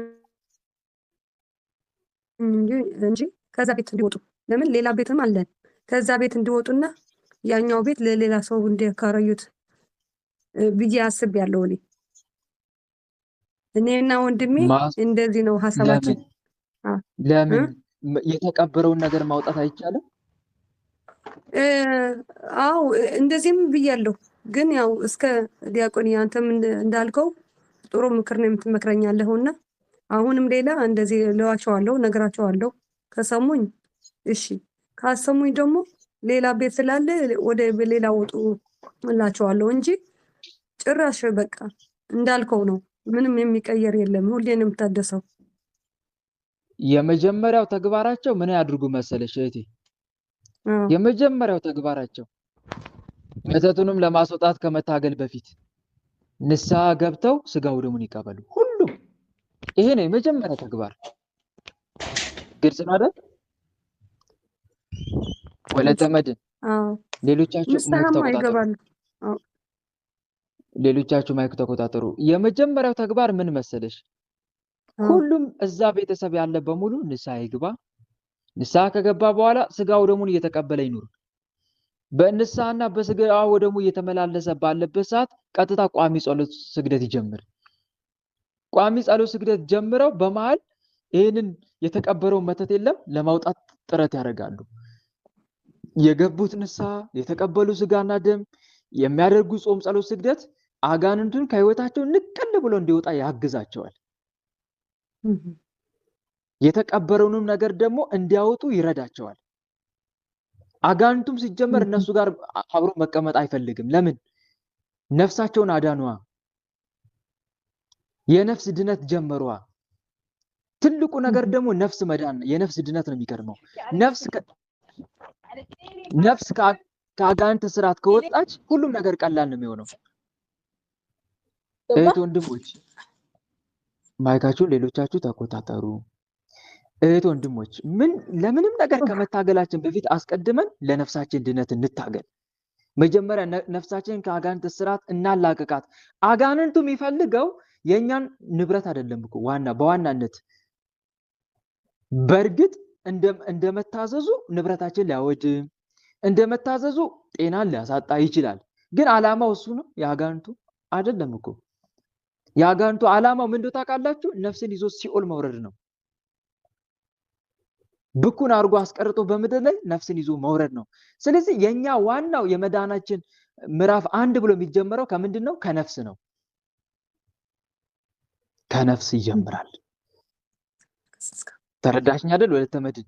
ስለዚህ መጀመሪያ ከእግዚአብሔር ጋር መታረቅ በምን? በንስሐና በስጋው ደግሞ እግዚአብሔር እንዲህ ይላል፣ ሕዝቤ ሰምቶኝ ቢሆን ኖሮ እስራኤልን በመንገድ ሄዶ ቢሆን ኖሮ ጠላቶቻቸውን ፈጥኜ ባዋረድኩላቸው ነበር ይላል። ጠላት የተባሉት አጋንንት ናቸው። ጠላቶቻቸውን ፈጥኜ ባዋረድኩላቸው ነበር፣ በሚያስጨንቋቸውም ላይ እጄን በጣልኩ ነበር። ምን ቢሉ? ንስሐ ገብተው ስጋው ደሙን ቢቀበሉ። ምን ቢሉ? ቋሚ የጾም የጸሎት የስግደት ህይወት ቢጀምሩ። ጠላቶቻቸውን ፈጥኜ ባዋረድኩላቸው፣ በሚያስጨንቋቸውም ላይ እጄን በጣልኩ ነበር፣ ጠላቶቻቸው ለዘላለም በተገዙላቸው ነበረ ይላል። እኔ የሚረባን ነገር የማስተምር በምትሄድበት መንገድ የምመራ አምላክ እግዚአብሔር ነኝ ይላል እግዚአብሔር አምላክ። ትእዛዜን ብትሰማ ኖሮ ምን ማለት ነው? የእሱ ትእዛዝ ምንድን ነው? ንስሐ ገብቶ ስጋው ደሙን መቀበል፣ ከክፋት ዓለም መመለስ፣ ለሚጠሉን ክፉ አለማድረግ፣ ክፉ አለመመኘት፣ ለሰው ሁሉ በጎ መሆን፣ ትህትናን፣ ትዕግስትን፣ ፍቅርን ገንዘብ ማድረግ፣ የተራቡትን ማብላት፣ የተጠሙትን ማጠጣት፣ ህይወትን በበጎ ስራ ማስጠመድ፣ ንስሐ እየገቡ ስጋው ደሙን እየተቀበሉ ሁሌ ፈጣሪን እያመሰገኑ መኖር፣ ቋሚ የስግደት ህይወት መኖር። ይሄ ነው አጋንንትን የሚያርበደብደው። ያኔ ፈጣሪ ህይወታችን ይከበዋል። ያኔ አጋንንት እኛ ጋር መኖር አይፈልጉም። ህይወታችን ያቃጥላቸዋል። ከኛ ተለይተው መሸሽ ነው የሚፈልጉት። ከኛ ጋር መኖር አይፈልጉም። ይሄ የመጀመሪያ ተግባር ነው። ብዙ ሰው ግን ችግሩ የነፍሱን ድነት ሳይፈጽም ጸበል ለጸበል መንከራተቱ አይደለም። የነፍሱ ድነት ሳይፈጽም ነፍሱን ሳያድን ለስጋው ድነት መጨነቁ፣ ለሀብት መጨነቁ፣ ንብረቴ ጠፋ እያለ ማዘኑ። ትልቁ ነገር ነፍሱ ጠፍቷል እኮ ሰውየው። ነፍሱ ጠፍቶ ግን ንብረቴ ጠፋ። ነፍሱ ታማ ሰውነቴ ታመመ። አስቡት። መላእክት ርቀው ሰዎች ራቁኝ። ማን ነው እስቲ የሚከብደው? የመላእክት ከኛ መለየት፣ የእግዚአብሔር ከኛ መለየት ወይስ የሰዎች ከኛ መለየት? ሚዛን ላይ ስታስቀምጡ የትኛው ነው የሚከብደው? የእግዚአብሔር ነው አይደል? ስለዚህ ሊያስጨንቀን የሚገባው ይሄ ነው ልላችሁ ፈልጌ ነው። ሊያስጨንቀን የሚገባው ነገር ይሄ ነው። ስለዚህ ምን ማድረግ አለብን? አስቀድሞ የነፍስ ድነት ይፈጸም፣ ነፍሳችን ትዳን። ከዛ በኋላ አሁን የተቀበረው ነገር ለማውጣት መታገል ይጀምራል ማለት ነው። የተቀበረ ነገር ለማውጣት ቀላል እኮ ነው። አንደኛ ሱባኤ መግባት። የት እንደቀበረ ፈጣሪ ይነግረናል በሱባኤ።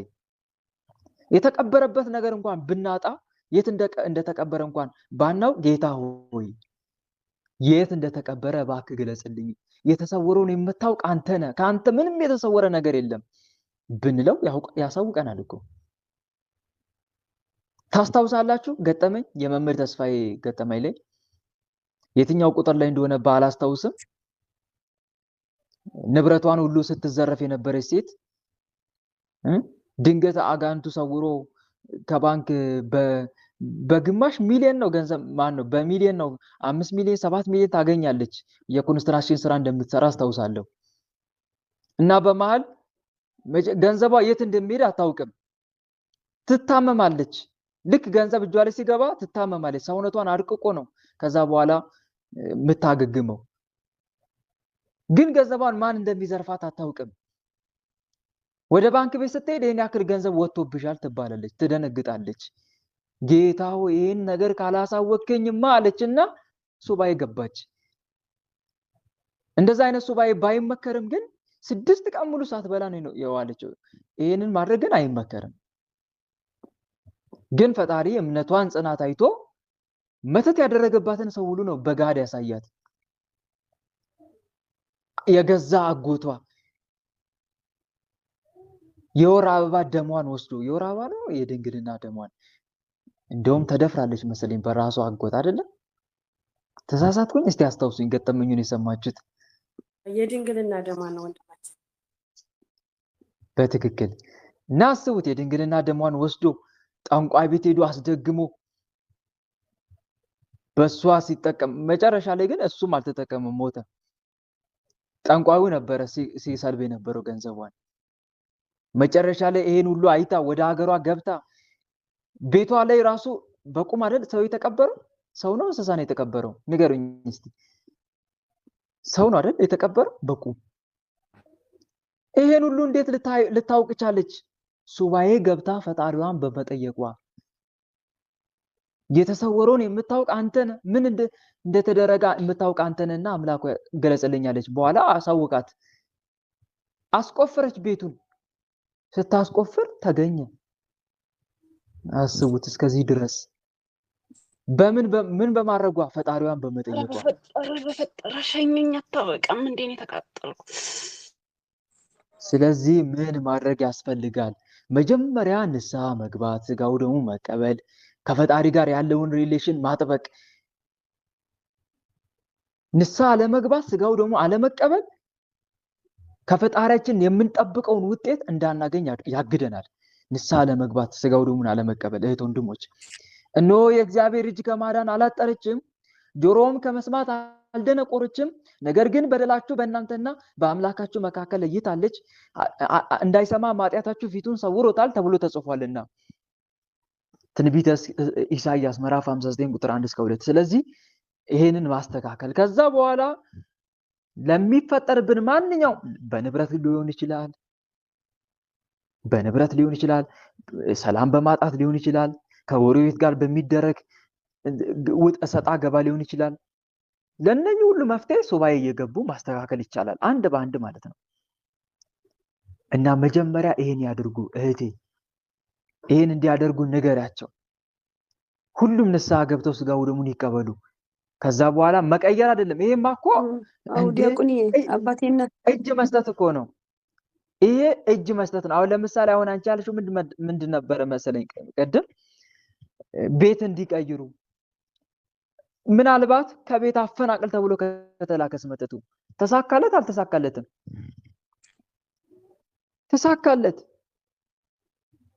ሌላ ደግሞ መተት የተቀበረበትን ሰው ሌላ ሰው እንዲገባበት ማድረግ፣ ይሄ ስህተት አለምዬ እንዴት ይታያል? እስቲ አይ በስማቸው ስለሆነ ብዬ ነው። እና ይቅርታ ለሌላ ሰው ተንኮል አላስብም። ያው ዲያቆን አባቴና እናቴ ያው ተለያይተዋል፣ ግን ይቆርባሉ ማለት ንስሐ በትክክል ገብቷል አልገቡም እኔ የማውቀው ነገር የለም። ንስሐ ቅዱስ ቁርባን ግን ይወስዳሉ። የሚካኤል ጸበል ያደርጋሉ፣ ለድሆች ያበላሉ። የውሃዎች ናቸው። እውነት ለመናገር ለሰው ብቻ ነው የሚያስቡት። ያው ቅዱስ ሚካኤል ራሱ ስለምጠብቀ ነው እንጂ ሌላ ነገር ነው የተሳበልን የነበረኝ። እግዚአብሔር ይመስገን። ግን አሁን ያስፈራኝ መነፈቃን ወንድሞች አሉ 2 እና ይሄ ነው እንጂ ሌላ የነፍስ እግዚአብሔር ይመስገን። ያው በጠበቃ ቅዱስ ሚካኤል በእግዚአብሔር ቸርነት አለን። እግዚአብሔር ይመስገን። ያው ሀብትም ቢሄድ ችግር የለም፣ ሀብትም ቢሄድ እና ወንድሞቼ በጸሎቱ አግዙኝ። እናንተም ተክለ ሃይማኖትና ቶማስ ብላችሁ። አንቺስ እህት አለምዬ የአንቺስ ንስሐ ህይወት? ንስሐ ገብተሽ ስጋው ደግሞ ተቀብለሻል? እኔ ንስሐው እኔ ያው እግዚአብሔር በቸርነቱ ቅዱስ ቁርባን ወስዳለሁ። ያው ባል የለኝም፣ እኔ ብቻዬን ነኝ። የ43 ዓመት ነኝ እኔ። አሁን ሌላ ላገባም አልፈልግም። ልጆች እያሳደኩ ነው። ደካማም ቢሆን በእግዚአብሔር ብቻ አሁን በእግዚአብሔር ብቻ ተጠርቼ ነው መኖር የምፈልገው። አሁን እኔ ትንሽ ግን የወንድሞቼ እና እህቶቼ ትንሽ በቃ እነሱ ያሳዝኑኛል። በቃ ለዛ ነው መናፍቅ ለሆኑት ማለት ነው። አዎ መልካም ለነሱ በጸሎት ማሰብ ነው አንደኛ። በቃ ትልቁ ነገር አንደኛ በጸሎት ማሰብ ነው። ሁለተኛ ደግሞ ከቻልሽ ለምሳሌ እንበልና በእነሱ ስም ጌታ ሆይ ለምሳሌ እንበልና ለቸሩ መድኃኔዓለም ጌታ ሆይ ወንድሞችን እህቶችን ወደ ምንፍቅና ህይወት የገቡትን ወደ ክርስትና እምነት ወደ ቀደመ እምነታቸው ተመልስልኝ ዘንድ በስም ዕጣን አስገባለሁ ብለሽ ዕጣን አስገቢ። ዕጣን ማስገባት ዕጣን ብቻ ሳይሆን ዘቢብም ትሻለሽ። ወይ ዘቢብ ወይ ዕጣን ወይ ጧፍ ለቅዳሴ የሚሆኑትን ማለት ነው። ወደ ቀደመ እምነታቸው ተመልስልኝ ዘንድ እያልሽ ከእጅ መንሻ ጋር ወይም ከመባ ጋር ይሄንን አድርጊ። ምን ጊዜም ተማጸኝ። መባ አስገብቶ ቁጭ ማለት ሳይሆን እየተማጸንሽላቸው መቼ ነው ወደ ንስሐ ህይወት የምታመጣልኝ? መቼ ነው ወደ ቀደመችው እምነት የምትመልስልኝ እያልሽ ከእንባ ጋር ተማጸኝላቸው። ዕጣኑንም ማስገባት። ይሄን ስታደርጊ እግዚአብሔር አምላክ ያደረግሽውን ስለስሙ ያደረግሽውን ፍቅር የምታስገቢው መባ ስለነሱ እያልሽ ማለት ነው። ስለነሱ እያልሽ የምትሰግጂውን ስግደት የምትጸልዩን ጸሎት ተቀብሎ ማን ያውቃል ፈጣሪ ፈቃዱ ከሆነ ይመልሳቸዋል። ከኛ የሚጠበቀው ማድረግ የሚገባንን ማድረግ ብቻ ነው። እሺ ያው አዎ አንዱ ልጅ አሁን የኔ ታላቅ ወንድም ግብቼ ነበር ሱባኤና ሱባኤ ገባሁለትና ያው በህልሜ ያንዛን ጊዜ ከኔ ጋር እንጀራ እየበላ አደረና በጣም ደስ ብሎኝና ከዛ በኋላ አዲስ አበባ ነው የሚኖረው ለብዙ አመት። ስራ የለው ምን የለው በቃ ዝም ብሎ ነው የሚሮጠው። እዛ ሶሻል ሚዲያ ራሱ ያመጡታል። በጣም የሚያሳዝነው እና ሱባኤ ገባለት። ማርያም ደግሞ በቀኗ ወደ ጸበል ወስዳ ታጥቦ ነበር 7 ቀን። ከዛ በኋላ ወደ ትግራይ ወሰደችው። ሄደ በ21 ቀን ወደ ትግራይ ሄደ። ከስንት አመት ነው አየህ ከቤተሰቡ ጋር ተለያይተው። ከዛ በኋላ ምን መሰለ ደስ ብሎኝ ይሄዳለው ገዳም ብዬ ውሰዱት በሽተኛ ነው ስላቸው አሁን እዚህ ያለች እህቴ ለኔ ሳትሰማ የኔ ምክር ሳይሰሙ ብርልካ በቃ አሁን ብር አከችለችና እንደ ድሮ ሄዶ ወደ አዲስ አበባ በቃ ቴሌፎን አሁን የለም ተዘጋግተናል። በቃ ለምን ማርያም አስተካክላው ነበር ራሷ። ግን ምን ችግር አለ አሁን ዲያቆንዬ አንድ ላይ አይደለንም። አሁን ያኛው ሌላ ያስባል ሌላው ያስባል። አይሁን አይሰሙኝም። የኔ ንግግር ለነሱ በቃ እንትን ነው መጥፎ ነው። በቃ አሁን ነው ይሄ ችግሩና እግዚአብሔር ያስተካክለው። ይኸው ከአንቺ የሚጠበቀው አንድ ነገር ብቻ ነው። ምንድነው ካልሽ በጸሎት ማሰብ። አሁን ያልኩሽን መንገዶችን ብቻ ተከታይ። እሺ በቃ እሺ። አንደኛ ለሊዝ በቃ ዲያቆን እግዚአብሔር ይስጥል። አንደኛ ከአንቺ የሚጠበቅብሽን አድርጊ። በጸሎት ማሰብ፣ በስማቸው መባ እያስገባሽ ጌታ ሆይ እባክህን መልሳቸው እያልሽ መማፀን።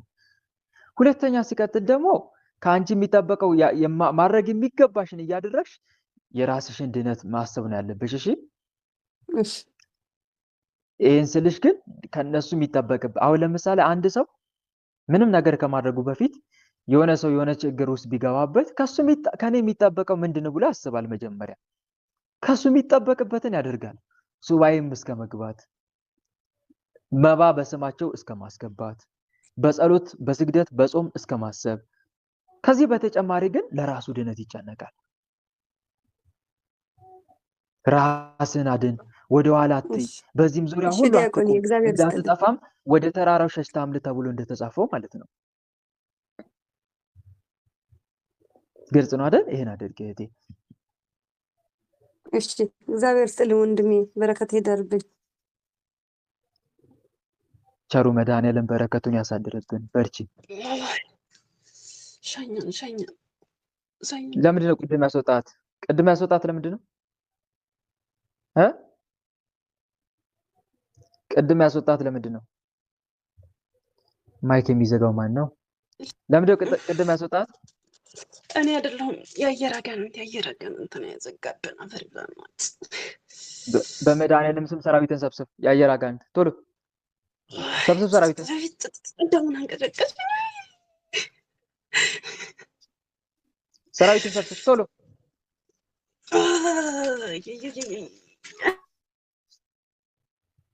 እኔ እኮ ሰብስብ ሰራዊትን ሰራተኛ እንዴት ነው ታሰራለሁ?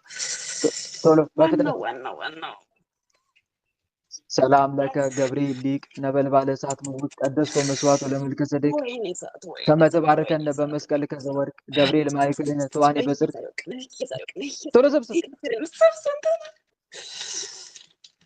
ቶሎ ሰብስብ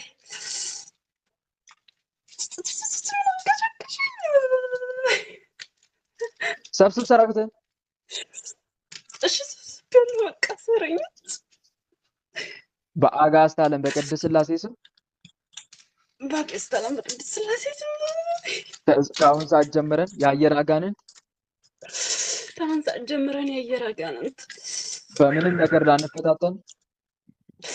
በምንም ነገር ላንፈታተን አይ ኔትወርክ ላንዘጋባት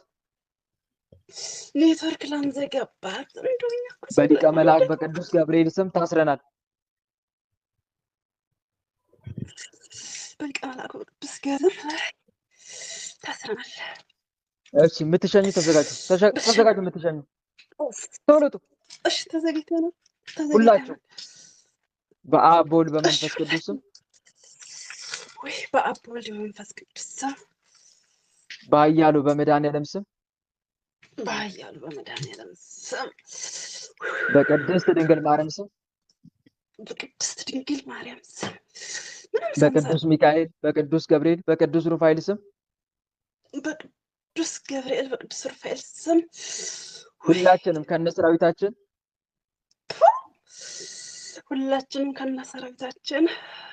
ከመላ ሰውነቷ ከህይወቷ ወጥተን ከእንግዲህ ላንመለስ ላንታደስ ምን ልንሰራ ሰማይና ምድርን በፈጠረ በአጋዕዝተ ዓለም በቅድስት ሥላሴ ስም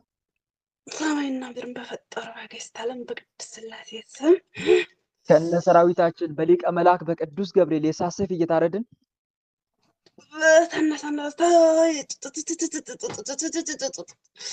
ከነሰራዊታችን በቅዱስ ገብርኤል ሰይፍ እየታረድን ሲኦል ታስረናል።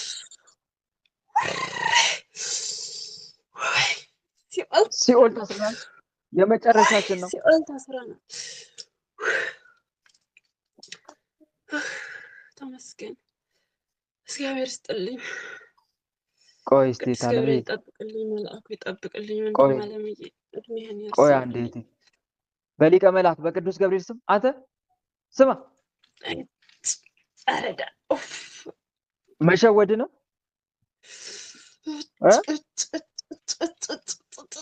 መሸወድ ነው። ተዘጋጅ። ሁላችንም ከነሰራዊታችን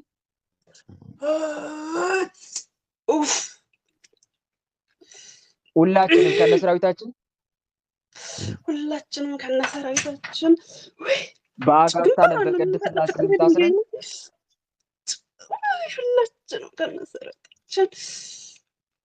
ዓለም በቅድስት ሥላሴ ስም ታስረን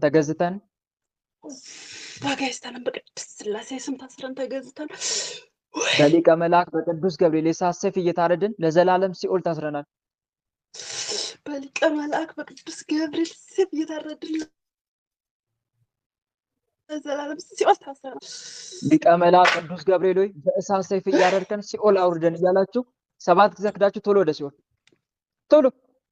ሊቀ መላእክት ቅዱስ ገብርኤል ወይ በእሳት ሰይፍ ሰላም ለከ ገብርኤል ሊቅ ነበልባለ እሳት ምውት ቀደስኮ መስዋዕት ለመልከ ጸዴቅ ከመ ትባርከነ በመስቀል ከዘወርቅ ገብርኤል ማይከልን ተዋኔ በጽድቅ ሊቀ መላእክት ቅዱስ ገብርኤል በእሳት ሰይፍ እያረደ ሲኦል አውርዳችሁ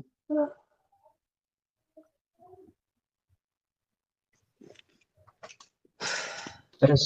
ጽጌ ማርያም አቤት እህት አለምዬ ይሰማል አይደል? ይሰማል ወንድሜ። የመንፈሳዊ ሰው ዓላማ መናፍስትን ማሳሰር ማሸኘት ብቻ አይደለም። እሺ እህት ዓለም፣ ዓላማው መናፍስትን ማሸኘት ወይም ማሳሰር ብቻ አይደለም። የመንፈሳዊ ሰው ዓላማ ከስጋዊ ድካምና እረፍት ከፈተና መገላገል አይደለም ነው እንዴ? ከፈተና ለመገላገል ነው እንዴ? እህት ወንድሞች ንገሩኝ እስቲ። ምን ሰግደው፣ ምን ጸልየው፣ ምን ጾመው ፈጣሪያችንን የምናመሰግነው ከፈተና ለመገላገል ነው?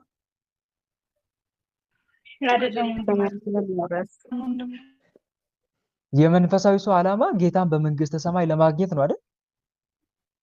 ጌታን በመንግስተ ሰማይ ለማግኘት፣ የስጋ ባርነትን ለማስወገድ፣ ወደ ሕያዋንና ወደ ቅዱሳን ሀገር ለመድረስ ነው። ቅዱስ ጳውሎስ ወደ ጽዮንና ወደ ሕያው እግዚአብሔር ከተማ ደርሳችኋል እንዳለው እንጂማ ፈተናማ በዓለም እንዳለ እኮ ጌታ የተናገረው እኮ ነው አስቀድሞ። በዓለም ሳላችሁ ፈተና አለባችሁ አይደለም እንዴ? ከጊዜያዊ ፈተናና ችግር ለመላቀቅ እኮ ብለን አይደለም የመጣ ነው እህት ወንድሞች።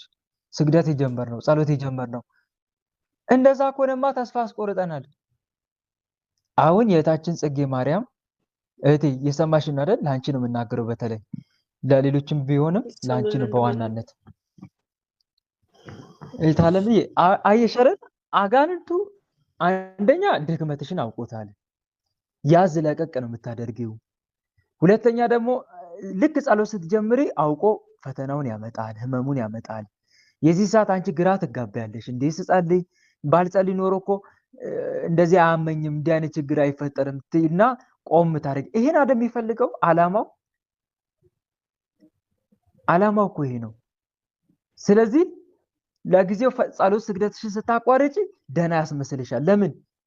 በቃ እየረበሸሽ ያለው ልክ ጸሎት እንደ በሽታ አምጪ አድርገሽ እንድትቆጥሪው፣ ለህይወትሽ ሁሉ መሰነካከል መመሰካከል ይሄ መንፈሳዊ ህይወትሽ እንደሆነ አድርጎ እንድትስይ ስለሚፈልግ ይሄ ነው ዋና ዓላማው። እና አስቢ፣ አንቺም እንዲህ ያሰብሽለት ነው ያለው። ሌላው ደግሞ የሚያመጣውን ደዌና ህማም ከአጋንንት ይሁን እንዴት ነው ይሄ ዝም ብሎ ህመም ነው እያልሽ ደግሞ ትጠራጠሪያለሽ። ይሄ ሁሉ ለሱ ተመችቶታል። አንደኛ የመንፈሳዊ ዓላማሽን አላወቅሽበትም። ማለቴ አላወቅሽም ስልሽ ዋናው ትልቁ የመጨረሻ ግብሽ የሆነ ከፈተናው መገላገል እንደሆነ አድርገሽ ነው ያሰብሽው። እና አሰላለፍሽን አስተካኪ እህቴ። ሁለተኛ ፈተና በበዛብሽ ቁጥር ልጠራጠር የቻልኩት ማለት ነው በአብዛኛው እማህፀኔ ላይ ብቻ አንድ ቦታ ላይ ነው ውጋት የሚለኝ እና ይሄ ሰይጣን አይደል ሊሆን እንደ አንድ ቦታ ላይ ብዬ አሰብኩ። መልካም። ማህፀን ላይ የሚፈታተን መንፈስ ከዚህ በፊት አልተነጋገርንም? አልተማማርንም? መንፈስ ማህፀን ላይ ይቀመጣል ወይስ አይቀመጥም? ሲቀመጥስ ምን አይነት ምልክቶችን ያሳያል? ምን አይነት መናፍስቶችስ ሊቀመጡ ይችላሉ ተብለን አልተነጋገርንም ከዚህ በፊት? አታስታውሽም? አላስታውሳለሁ ወንድሜ። ስለዚህ እኮ አንደኛ የማህፀን ውጋት፣ የማህፀን ሽታ፣ ልክ እንደ ነፋስ ያለ ድምፅ ከማህፀን መውጣት፣ ደም የቀላቀለ ሽንት መሽናት፣ የወር አበባ መዛባት፣ እንደዚህ ብለን ተማምረናል እኮ እየዘረዘርን። እነኚህ መናፍስት እነማን ሊሆኑ ይችላሉ? አይነ ጥላ አብሮ የተወለደ፣ የራይሉ የደም መንፈስ ራይሉ፣ እንደዚሁም ደግሞ የትዳር ዕድል መተት፣ እንደዚህ ብለን ብዙ ተነጋግረናል እስከዛሬ ድረስ። ይሄን ሁሉ ትምህርት ሰምተሽ እንዴት ተጠራጠርሽ?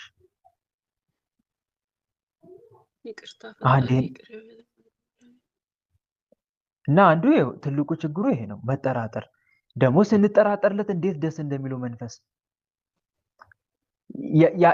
የእሱን ችግር በሌላ ስናሳብብ በጣም ነው ደስ የሚለው። ይደበቃላ፣ ያደፍጣላ። ይሄ አጋንንት አይደለም እንደዚህ ነው ስንል በጣም ነው ደስ የሚለው።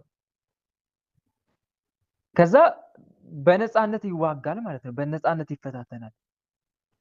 እና እህት ወንድሞች በገዛ እጃችን ባናሰልጥነው መልካም ነው፣ እየተጠራጠርን ማለት ነው። ተጠራጣሪ ሰው ከእግዚአብሔር ዘንድ የራቀ ነው እንዳለው ማለት ነው መጽሐፍ። እና ባንጠራጠር፣ የአጋንንትን ሴራና ተንኮል በሌላ ምክንያት ስናሳብብ ደስ ይለዋል፣ ይመቸዋል። በጣም ነው የሚመቸው። የክፋት ሁሉ ምንጭ ማን ነው? እንደተማርነው መጽሐፍ ቅዱስም እንደሚነግረን ማን ነው? የክፋት ነገር ሁሉ ምንጭ ክፋት ሁሉ ከማን ነው የሚገኘው ነው ያለው አባ ጊዮርጊስ ዘጋስጫ አርጋኖ መጽሐፉ ላይ። የክፋት ሁሉ ምንጭ ዲያብሎስ አይደለም?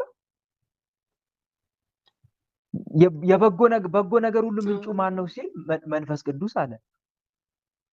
የበጎ ነገር ሁሉ ምንጭ መንፈስ ቅዱስ ሆነ፣ የክፋት ሁሉ ምንጭ ደግሞ አጋንንት ነው ማለት ነው። ደግሞ እኮ ግልጽ የሆነ ውጊያ ደግሞ አጋንንቱ እንደሆነ የሚያሳውቀው አንዱ ምን እንደሆነ ታውቂያለሽ? ልክ ጸሎት ስትጀምሪ ማመሙ፣ ጸሎት ስታቋርጪ ደግሞ ደህና መሆንሽ። ይሄ እኮ ግልጽ የሆነ ፈተና እኮ ነው ታለምዬ። እና ታለምዬ አትወላውይ እሺ። ሁለት ሐሳብ ላለው ይላል መጽሐፍ። ሁለት ሐሳብ ላለው በመንገዱ ለሚወላውል ለዚያ ሰው ከጌታ ዘንድ አንዳች እንዲያገኝ አይምሰለው ይላል። ሁለት ሐሳብ ላለው ለሚወላውል አንዳች እንዲያገኝ አይምሰለው ይላል። ደግሞ እኮ ያዝ ለቀቅ ማድረግ እኮ በጣም ለሱ ይመቸዋል። መንፈሳዊ ሕይወትን ያዝ ለቀቅ። የነብርን ጭራ አይዙ ከያዙ ምን አይበሉ አይልቀቁ። እና ከያሽ ላይቀር ጠበቅ ማድረግ ነው እንጂ በራድ ወይም ትኩስ እንዳደለ ስራህን አውቃለሁ ይላል እኮ መድኃኒዓለም። በራድ ወይም ትኩስ ብትሆንስ መልካም በሆነ ነበር። ወይ ጠንካራ መንፈሳዊ ሁን ማለት እኮ ነው። ጸሎት ስግደትን አጥብቀ ያዝ። ወደ ቀኝ ወደ ግራ አትበል። ሌላው ደግሞ ሶሻል ሚዲያ መጠቀምሽ። ሶሻል ሚዲያ አትጠቀሙ አልልም አሁንም ቢሆን፣ ግን አጠቃቀም ይፈልጋል። እህት ወንድሞች፣ ሶሻል ሚዲያ በጣም አጠቃቀም ይፈልጋል። ይሄ የጸሎት የስግደት ጊዜ ያቋረጥን የሆነ መመልከት የማይገባንም ነገር ደግሞ ትኩረት እየሰጠ የምንመለከት ከሆነ በጣም ከባድ ነው። እንደውም ጠዋት የአባ ይስሐቅን መንፈሳዊ ምክር እያነበብኩ ነበር። የአባ ባስልዮስ እና የአባ ይስሐቅን። እነኚህ ሶስት ነገሮች በተለይ ዝሙትን ያመጣሉ ይላሉ። አንደኛ ስራ መፍታት፣ ሁለተኛ አብዝቶ መብላት፣ ሶስተኛ አይንን ማማተር። በእነኚህ ነገሮች ሰው ከተጠመደ በእርግጠኝነት የዝሙት ፈተና ያይልበታል ይላሉ አባ ይስሐቅ። ትክክል እኮ ነው። አይኑን የሚያማትር ከሆነ ሌላው ደግሞ የልቡ ሐሳብ ይበተናል። ልብ በጣም ምን ይላል ብቻ በአንድ ሐሳብ አይረጋም። እንደዚህ አይነት ነገር ውስጥ ፈተና ውስጥ የሚገባው ደግሞ በጸሎት ጊዜ የሚመጣ ድካም ልብን ከማባከን የተነሳ ነው። ልብ የሚባክነው እንዴት ነው? አይን ሲያማትር። አይን ኃጢአትን ሲቃርም ልብ በኃጢአት እሳት ይቃጠላል ይላል አባ ይስሐቅ። ትክክል እኮ ነው። እናት ዓለም አጠቃቀም ይወስናል። ሁሉም ነገር በልክ ይሁን ቅዱስ ጳውሎስ እንዳለው፣ አንተ ግን ነገርን ሁሉ በልክ አድርግ እንዳለው እና ይሄም ነገር እዚህ ጋር ማስተካከል አለብሽ የኔ እህት። ሰማን። ሌላው ደግሞ ፈተና የሚያሳየን ምንድነው ከተባለ ትክክለኛ መንገድ ላይ መጓዛችንን የሚያሳየው ፈተና ትክክለኛ መንገድ ላይ መጓዛችንን ነው። ፈተና በበዛበት ጊዜ አትዘን፣ ታገስ። የጨረቃዋ ውበት የሚጨምረው ጨለማ በዙሪያዋ በጨለመ ቁጥር ነው ይባላል። እውነት ነው። ፈተና የሚታዘዘው ለምንድን ነው? እያንዳንዱ ፈተና እኮ ዋጋ አለው። ከእግዚአብሔር ዘንድ የሚታዘው እያንዳንዱ ፈተና ዋጋ አለው። ፈተናውን ስታልፍ የሚሰጥ ዋጋ አለ። ይህንን ከዚህ በፊትም ተነጋግረናል። እና እህት ዓለምዬ ጠባቡ በር በመስቀል የተሞላ ነው። እሺ፣ ጠባቡ በር እየወደቅሽ እየተነሳሽ ነው ወደ ገነት የምትገቢው። በብዙ መከራ ወደ እግዚአብሔር መንግስት እንገባ ዘንድ አለን ብሏል ቅዱስ ጳውሎስ።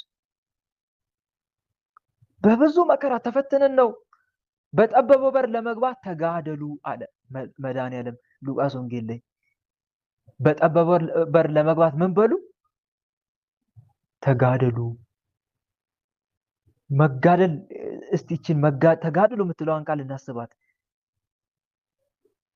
ሳይቆስሉ መጋደል አለ እንዴ? ንገሩኝ እስቲ። አለ? ሳይቆስሉ መጋደል አለ? የለውም። ሳይታመሙ መጋደል አለ። በመጋደል ውስጥ እኮ እነኚህ ሁሉ ነገሮች አሉ ልላችሁ ፈልጌ ነው። ተጋደሉ እላችኋለሁ። ብዙዎች ሊገቡ ይፈልጋሉ ግን አይችሉም ይላል። ስለዚህ እህት ዓለምዬ ይሄ ነው። ስለ እርሱ መከራ ልትቀበሉም ነው የተጠራችሁት አለ ደግሞ ቅዱስ ጳውሎስ። በእርሱ ልታምኑ ብቻ አይደለም ስለ እርሱ መከራም ልትቀበሉም ጭምር ነው የተጠራችሁት። እና እህት ዓለም ለዚህም ጭምር ነው የተጠራሽው ማለት ነው። ደግሞ እኮ ሰው ሁሉ ራቀሽ፣ ሰው ሁሉ ራቀኛልሽ። ይሄ ነዋ ፈተናው። ትልቁ ደግሞ እኮ ፈተና ይሄ ነው። ሰው ሁሉ ሲርቅሽ ደግሞ ደስ ሊልሽ ፈጣሪሽን ልታመሰግኝ ነው። እንደውም አብዝተሽ ጸሎት ልትጨምሪ ነው የሚገባው። አንድ ባህታዊ ነበረ በገዳም ሲጋደል ሰው ሁሉ ራቀው። የኔ የሚላቸው ጓደኞች ራቁት። ለጸሎት አይጠሩትም። ምግብ አንድ ቀን ስራ ቀኑን ሙሉ ስራ ላይ ውሎ መጣ። ማታ ዝሎ እባካችሁ ምግብ ስጡኝ፣ ምንም ምግብ አልሰራውም አላቸው። ተርቧል እኮ ምንም አልሰጡትም። ለመስጠት ፈቃደኛ የሆነ እንደው በሩን ሁሉ ሊከፍትለት ፈቃደኛ የሆነ አንድ መነኩሴ ታጣ። ከዛ በሩን ዘጋና እግዚአብሔር ሆይ አምላኬ ሆይ ሰው ሁሉ ቢርቀኝ አንተ ከኔ ጋር ነህ። ሰው ቢርቀኝ ችግር የለውም ቢቀርበኝም ለወረት ነው። ግን ብቻ ጌታ ሆይ አንተ በኃጢአቴ ምክንያት አትራቀኝ እንጂ እያለ ፈጣሪውን ማመስገን ጀመረ። ስለ ሁሉም ነገር አመሰግናለሁ እያለ ወዲያው ምግብ ተሸክሞ አንድ ሰው መጣ። በሩን አንኳኳ። ማን ነው ብሎ በሩን ሲከፍት እኔ ነኝ ምግብ አምጥቼልህ ነው አለው። ከሩቅ አገር እኮ ነው ደግሞ ምግብ ያመጡለት። ወዲያው እንባውን አፈሰሰ። ምን ነው ቢሉ ጌታ ሆይ ምን ነው ለምን ትንሽ ፈተና እንድፈተን አልፈቀድክልኝም? ለምን በዚች ብቻ ፈተንከኝ? ልጅ አይደለሁም እንዴ? ይገርማል። ልጅ አይደለሁም እንዴ? ለምን ትንሽ ፈተናውን አላረዘምክልኝም? የፈተናውን ጊዜ ዛሬም ብቻ ነው እንዴ እንድፈተን ያደረከኝ? ነገም ከነገ ወዲያም ለምን ፈተናውን አይጨምርልኝም? ለምን መነኮሳቱ በደንብ አልጠሉኝም? ለምን አሁንም ጨምሬ አልተራብኩም? አይገርምም? ከዛ መድኃኒዓለም ትዕግስቱን አየና ሰዎች ሁሉ ከመጥላት ይልቅ አብዝተው እንዲወዱት አደረገ። ይሄ ነው ተመልከቱ። ግልጽ ነው አይደል? ተረዳችሁኝ አይደል ወንድሞች? ግልጽ ነው ወንድም ማለት በዚህ መልኩ መተርጎም አለብሽ እህቴ። ወደ እግዚአብሔር ስለቀረብሽ እኮ ነው ፈተናው የመጣው። ለምን ተስፋ እንድትቆርጪ። አሁንም ምሳሌ ልስጣችሁ። አንድ መነኩሴ ነበረ በባህት የሚጋደል። ይሄን ሁሉ መነገራችሁ እንድትበረቱ ነው፣ ወደኋላ እንዳትሉ ነው። ማንም እርፍ በእጁ ይዞ ወደኋላ የሚመለከት ለእግዚአብሔር መንግስት የተገባ አይደለም ተብሎ ተጽፏልና። አንድ መነኩሴ ነበረ እና በጥሩ እየተጋደለ ነበር። ጥሩ ጸሎት ጀምሮ ነበር፣ ስግደት ጀምሮ ነበር እና አንድ ሰሞን ሰነፈ። የሌለ ሰነፈና በቃ ቁጭ አለ። ሁሉን በቃ ጸሎት ስግደቱን እግፍ አድርጎ ተወ። ከብዙ ጊዜ በኋላ ጸጸት መጣበት። መንፈሳዊ ትምህርት ይሰማል። ልጆች ሆይ እንዳትዘናጉ የሚል ትምህርት ይሰማል ሁሌ። እኔስ ቆይ ምንድን ነኝ አለ። ለምንድን ነው ማልተጋው? ለምን መነኮስኩኝ ታዲያ ካልተጋደልኩ? ይሄን የምንኩስና አስኬማ የለበስኩት እንድጋደል አይደል እንዴ? ለምን ፈጣሪስ ይሄን ጊዜ ሰጠኝ? እንድጋደል አይደል እንዴ? ለምን ብሎ በጣም ተጸጸተና አሁንማ መታገል አለብኝ፣ ዝም ብዬ አልቀመጥም ብሎ መስገድ መጸለይ ሲጀምር አጋንንት ከወትሮ በተለየ ሁኔታ እሱ መፈተን ጀመሩ። ከዛ በግልጽ አጋንንቱ ማናገር ጀመረ። ቆይ ከኔ ምንድነው የምትፈልጉት ማለት ጀመረ። ምሬት ውስጥ ገብቶ እኮ ነው። ቆይ ለምንድን ነው እኔ የምትፈትኑኝ? ምን አረኳችሁ ማለት ጀመረ። እናንተ ላይ ደረስኩባችሁ? ጸለይኩ፣ ሰገርኩ እንጂ ምን አደረግኩ? ንስሐ ገባው እንጂ ምን አደረግኩ? እናንተ ላይ መች ደረሱ? ለምንድን ነው የምትፈታተኑኝ ሲላቸው እነሱም እንዳሉ ታውቃላችሁ፣ አንተ ስትሰንፍ እኛም ሰነፍን። አንተ ስትሰንፍ ምን አለን? እኛም ምን አለን አሉት። የሰማችሁኝ አይደል? እኛም ሰነፍን። ያንተ ስንፍና እኛንም አሳነፍን። አንተ ስትሰንፍ እኛም ሰነፍን፣ አንተ ስተኛ እኛም ተኛን፣ አንተ ስትነቃቃ እኛም ተነቃቃን፣ እኛም በረታን። ስለዚህ ተስፋ ልናስቆርጥ ብለን አሁን ተነቃቅተናል። ስለዚህ እንፈታተናለን፣ እንዋጋለን አሉት። አረረ እንደዛ ነው እንዴ አለና በሚገርም ተጋድሎ ነው ተጋድሎን የፈጸመው። ለካ ለዛ ነው እንዴ አለና እጥፍ አድርጎ ነው ተጋድሎ መጋደል የጀመረው። መጨረሻ ላይ የድል አክሊል ተቀዳጀ። ነፍሱ ከስጋው ስትለይ ቅዱሳን መላእክት በሐሴትና በደስታ ነፍሱን ተቀበሉት። ይሄ ነው በቃ መንፈሳዊ ሰው ማለት፣ ቆራጥ ማለት ይሄ ነው። በነፍሱ የቆረጠ ጀግና ወታደር ማለት ይሄ ነው። በነፍሱ የቆረጠ ጀግና ወታደር ጠላቱ ቢሸሹ እንኳን የገቡበት እየገባ እግር በእግር እየተከታተለ መፈጠራቸውን እስኪጠሉ ድረስ ያማራቸዋል እንጂ ወደኋላ አይመለስም። እናንተም ቁረጡ እህት ወንድሞች። አንተ የምትተኛ ንቃ፣ ከሙታንም ተነሳ፣ ክርስቶስም ያበራላል ተብሎ ተጽፏልና። እና እህቴ አላማሽ ምድራዊ ፈተናዎችን ካንቺ ማራቅ አይደለም። አላማሽ በህመም በተለያየ ነገር ሰውን ካንቺ በማራቅ የሚዋጉሽን ነው ይሄን ነገር ችግርሽን ለማስቀረት አይደለም። ዋና አላማሽ መሆን ያለበት ጌታን በመንግስተ ሰማይ ለማግኘት ነው። የስጋ ባርነትን ለማስወገድ ነው። ወደ ቅዱሳን ወደ ሕያዋን ሀገር ለመድረስ ነው ዋና አላማሽ መሆን ያለበት። ደግሞ እህት ወንድሞች መድኃኒዓለምን ተራቡት። ማንን ተራቡት? መድኃኒዓለምን ተራቡት። በእውነቴን ነው የምላችሁ። የዳዊትን ጸሎት እየጸለያችሁ ማለት ነው። መዝሙረ ዳዊትን ቅዱስ ዳዊት ጌታን መድኃኒዓለምን ከመራቡ የተነሳ ምን ብሎ እንደጸለየ ታውቃላችሁ? ነፍሴ ወደ ሕያው አምላክ ተጠማች አለ። መዝሙር 41 ላይ ነፍሴ ወደ ሕያው አምላክ ተጠማች። አምላክ ሆይ ዋላ ወደ ውሃ ምንጭ እንደሚናፍቅ ነፍሴ አንተን እኮ ተራበች ተጠማች እኮ አለ። ተራቡት መድኃኒዓለምን። ትክክለኛ መንፈሳዊነት ጌታን መውደድ ብቻ አይደለም፣ እርሱ መራብና መጠማት እንጂ። ዘውትር ከአምላኩ ጋር ለመኖር ይናፍቃል መንፈሳዊ ሰው። የአርሳኒ ፍቅሩ የነበረ ደግሞ ጊዜያቸውን ጠላታችሁ ላይ ብቻ አታተኩሩ። እሺ ወንድሞች፣ ጊዜያቸውን እሱን በመዋጋት ብቻ አታባክኑ። ጊዜያቸውን ጊዜያዊ ችግራችሁ ብቻ በማየት አታባክኑ፣ አትባዝኑ። ዘውትር ወደ መድኃኒዓለም ለማድረግ ጥረት አድርጉ። ሁለመናዬን ወደ አንተ ሳበው አምላኬ በሉት። ያኔ ጠላታችሁ እናንተ ጋር መቀመጥ አይፈልግም። እመኑኝ፣ አይፈልግም እናንተ ጋር መቀመጥ። ትኩረታችን ወደ መድኃኒዓለም ስታደርጉ መቀመጥ አይፈልግም።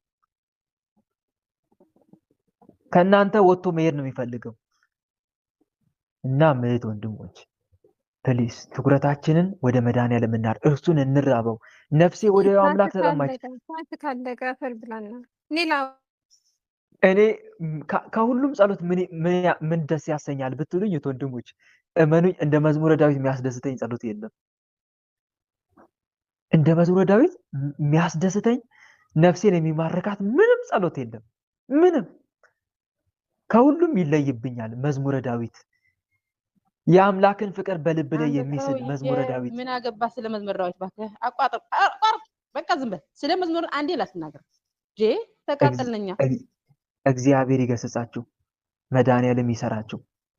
ነፍሴ ወደ ሕያው አምላክ ተጠማች። መዝሙር 41 ወደ ሕያው አምላክ ተጠማች። አምላኬ መቼ ነው ወደ አንተ የምደርሰው አለ ዳዊት። ተርቦ እኮ ነው መድኃኒዓለምን። መቼ ነው ወደ አንተ የምደርሰው? የምድራዊ ጉዞዬ ፈተናዬ መቼ ነው የሚጠናቀቀው? መቼ ነው የሚጠናቀቀው? አምላክ ሆይ እቅፍ ውስጥ ምገባው መቼ ነው? ደክማለች ነፍሴ በምድር ላይ ተቅበዘበዘች። ይሄ ነው እህት ወንድሞች፣ የመንፈሳዊ ሰው ዓላማ ይሄ ነው። እርኩሳን መናፍስት ከአምላኩ ለመለየት ሲታገሉ፣ እሱ ደግሞ አጥብቆ እየበረታ ነው የሚመጣው። ሚስማር በመቱት ልክ እንደሚጠነክር ክርስቲያንም አጋንንት በፈተኑት ልክ እየበረታ እየጀገነ እንጂ እየሰነፈ እየላላ አይሄድም። በርቱ የእግዚአብሔር ልጆች፣ የመድኃኒዓለም ልጆች፣ ጠንክሩ፣ እጅ አትስጡ። ማንም እርፍ በእጁ ይዞ ወደኋላ የሚመለከት ለእግዚአብሔር መንግስት የተገባ አይደለም። ጻድቅ መንገዱን ያጠነክራል፣ እጁም ንጹህ የሆነ ሰው ኃይልን እየጨመረ ይሄዳል። በርቱ፣ ጠንክሩ፣ ጉዟችሁን ወደ መድኃኔዓለም አድርጉ። ምድር ላይ ያለችው ህይወት እንደ ጤዛ ናት፣ እንደ ጤዛ ናት። ወዲያው ትጠፋለች። ሳታውቁት ነው እድሜያችሁ እየሮጠ ያለው። ቅዱስ ጠቢቡ ማን ነው? ኢዮብ እንደተናገረ ዘመኔ ከሸማኔ መወርወሪያ ይልቅ ይቸኩላል እንዳለው ይቸኩላል ጊዜያችሁ። ስለዚህ ለጊዜያዊ ደስታና እርካታ ብላችሁ ዘላለማዊ ህይወታችሁን አትጣሉ። እንቋችሁን በሪያዎች ፊት አትጣሉ። እኔ የምመክራችሁ ምክር ይሄ ነው ወንድሞች፣ እና ይሄን ይመስላል። በተረፈ በርቱ፣ ጠንክሩ። ብዙ ብናገር ደስ ይለኝ ነበረ፣ ግን ሳላስበው ሰዓቴን ጨርሻለሁ። 12 ሰዓት ደቂቃ እያለ 12 ሰዓት ከ6 ደቂቃ እያለ ነው። እንደ እግዚአብሔር መልካም ፈቃድ ነገ እንቀጥላለን።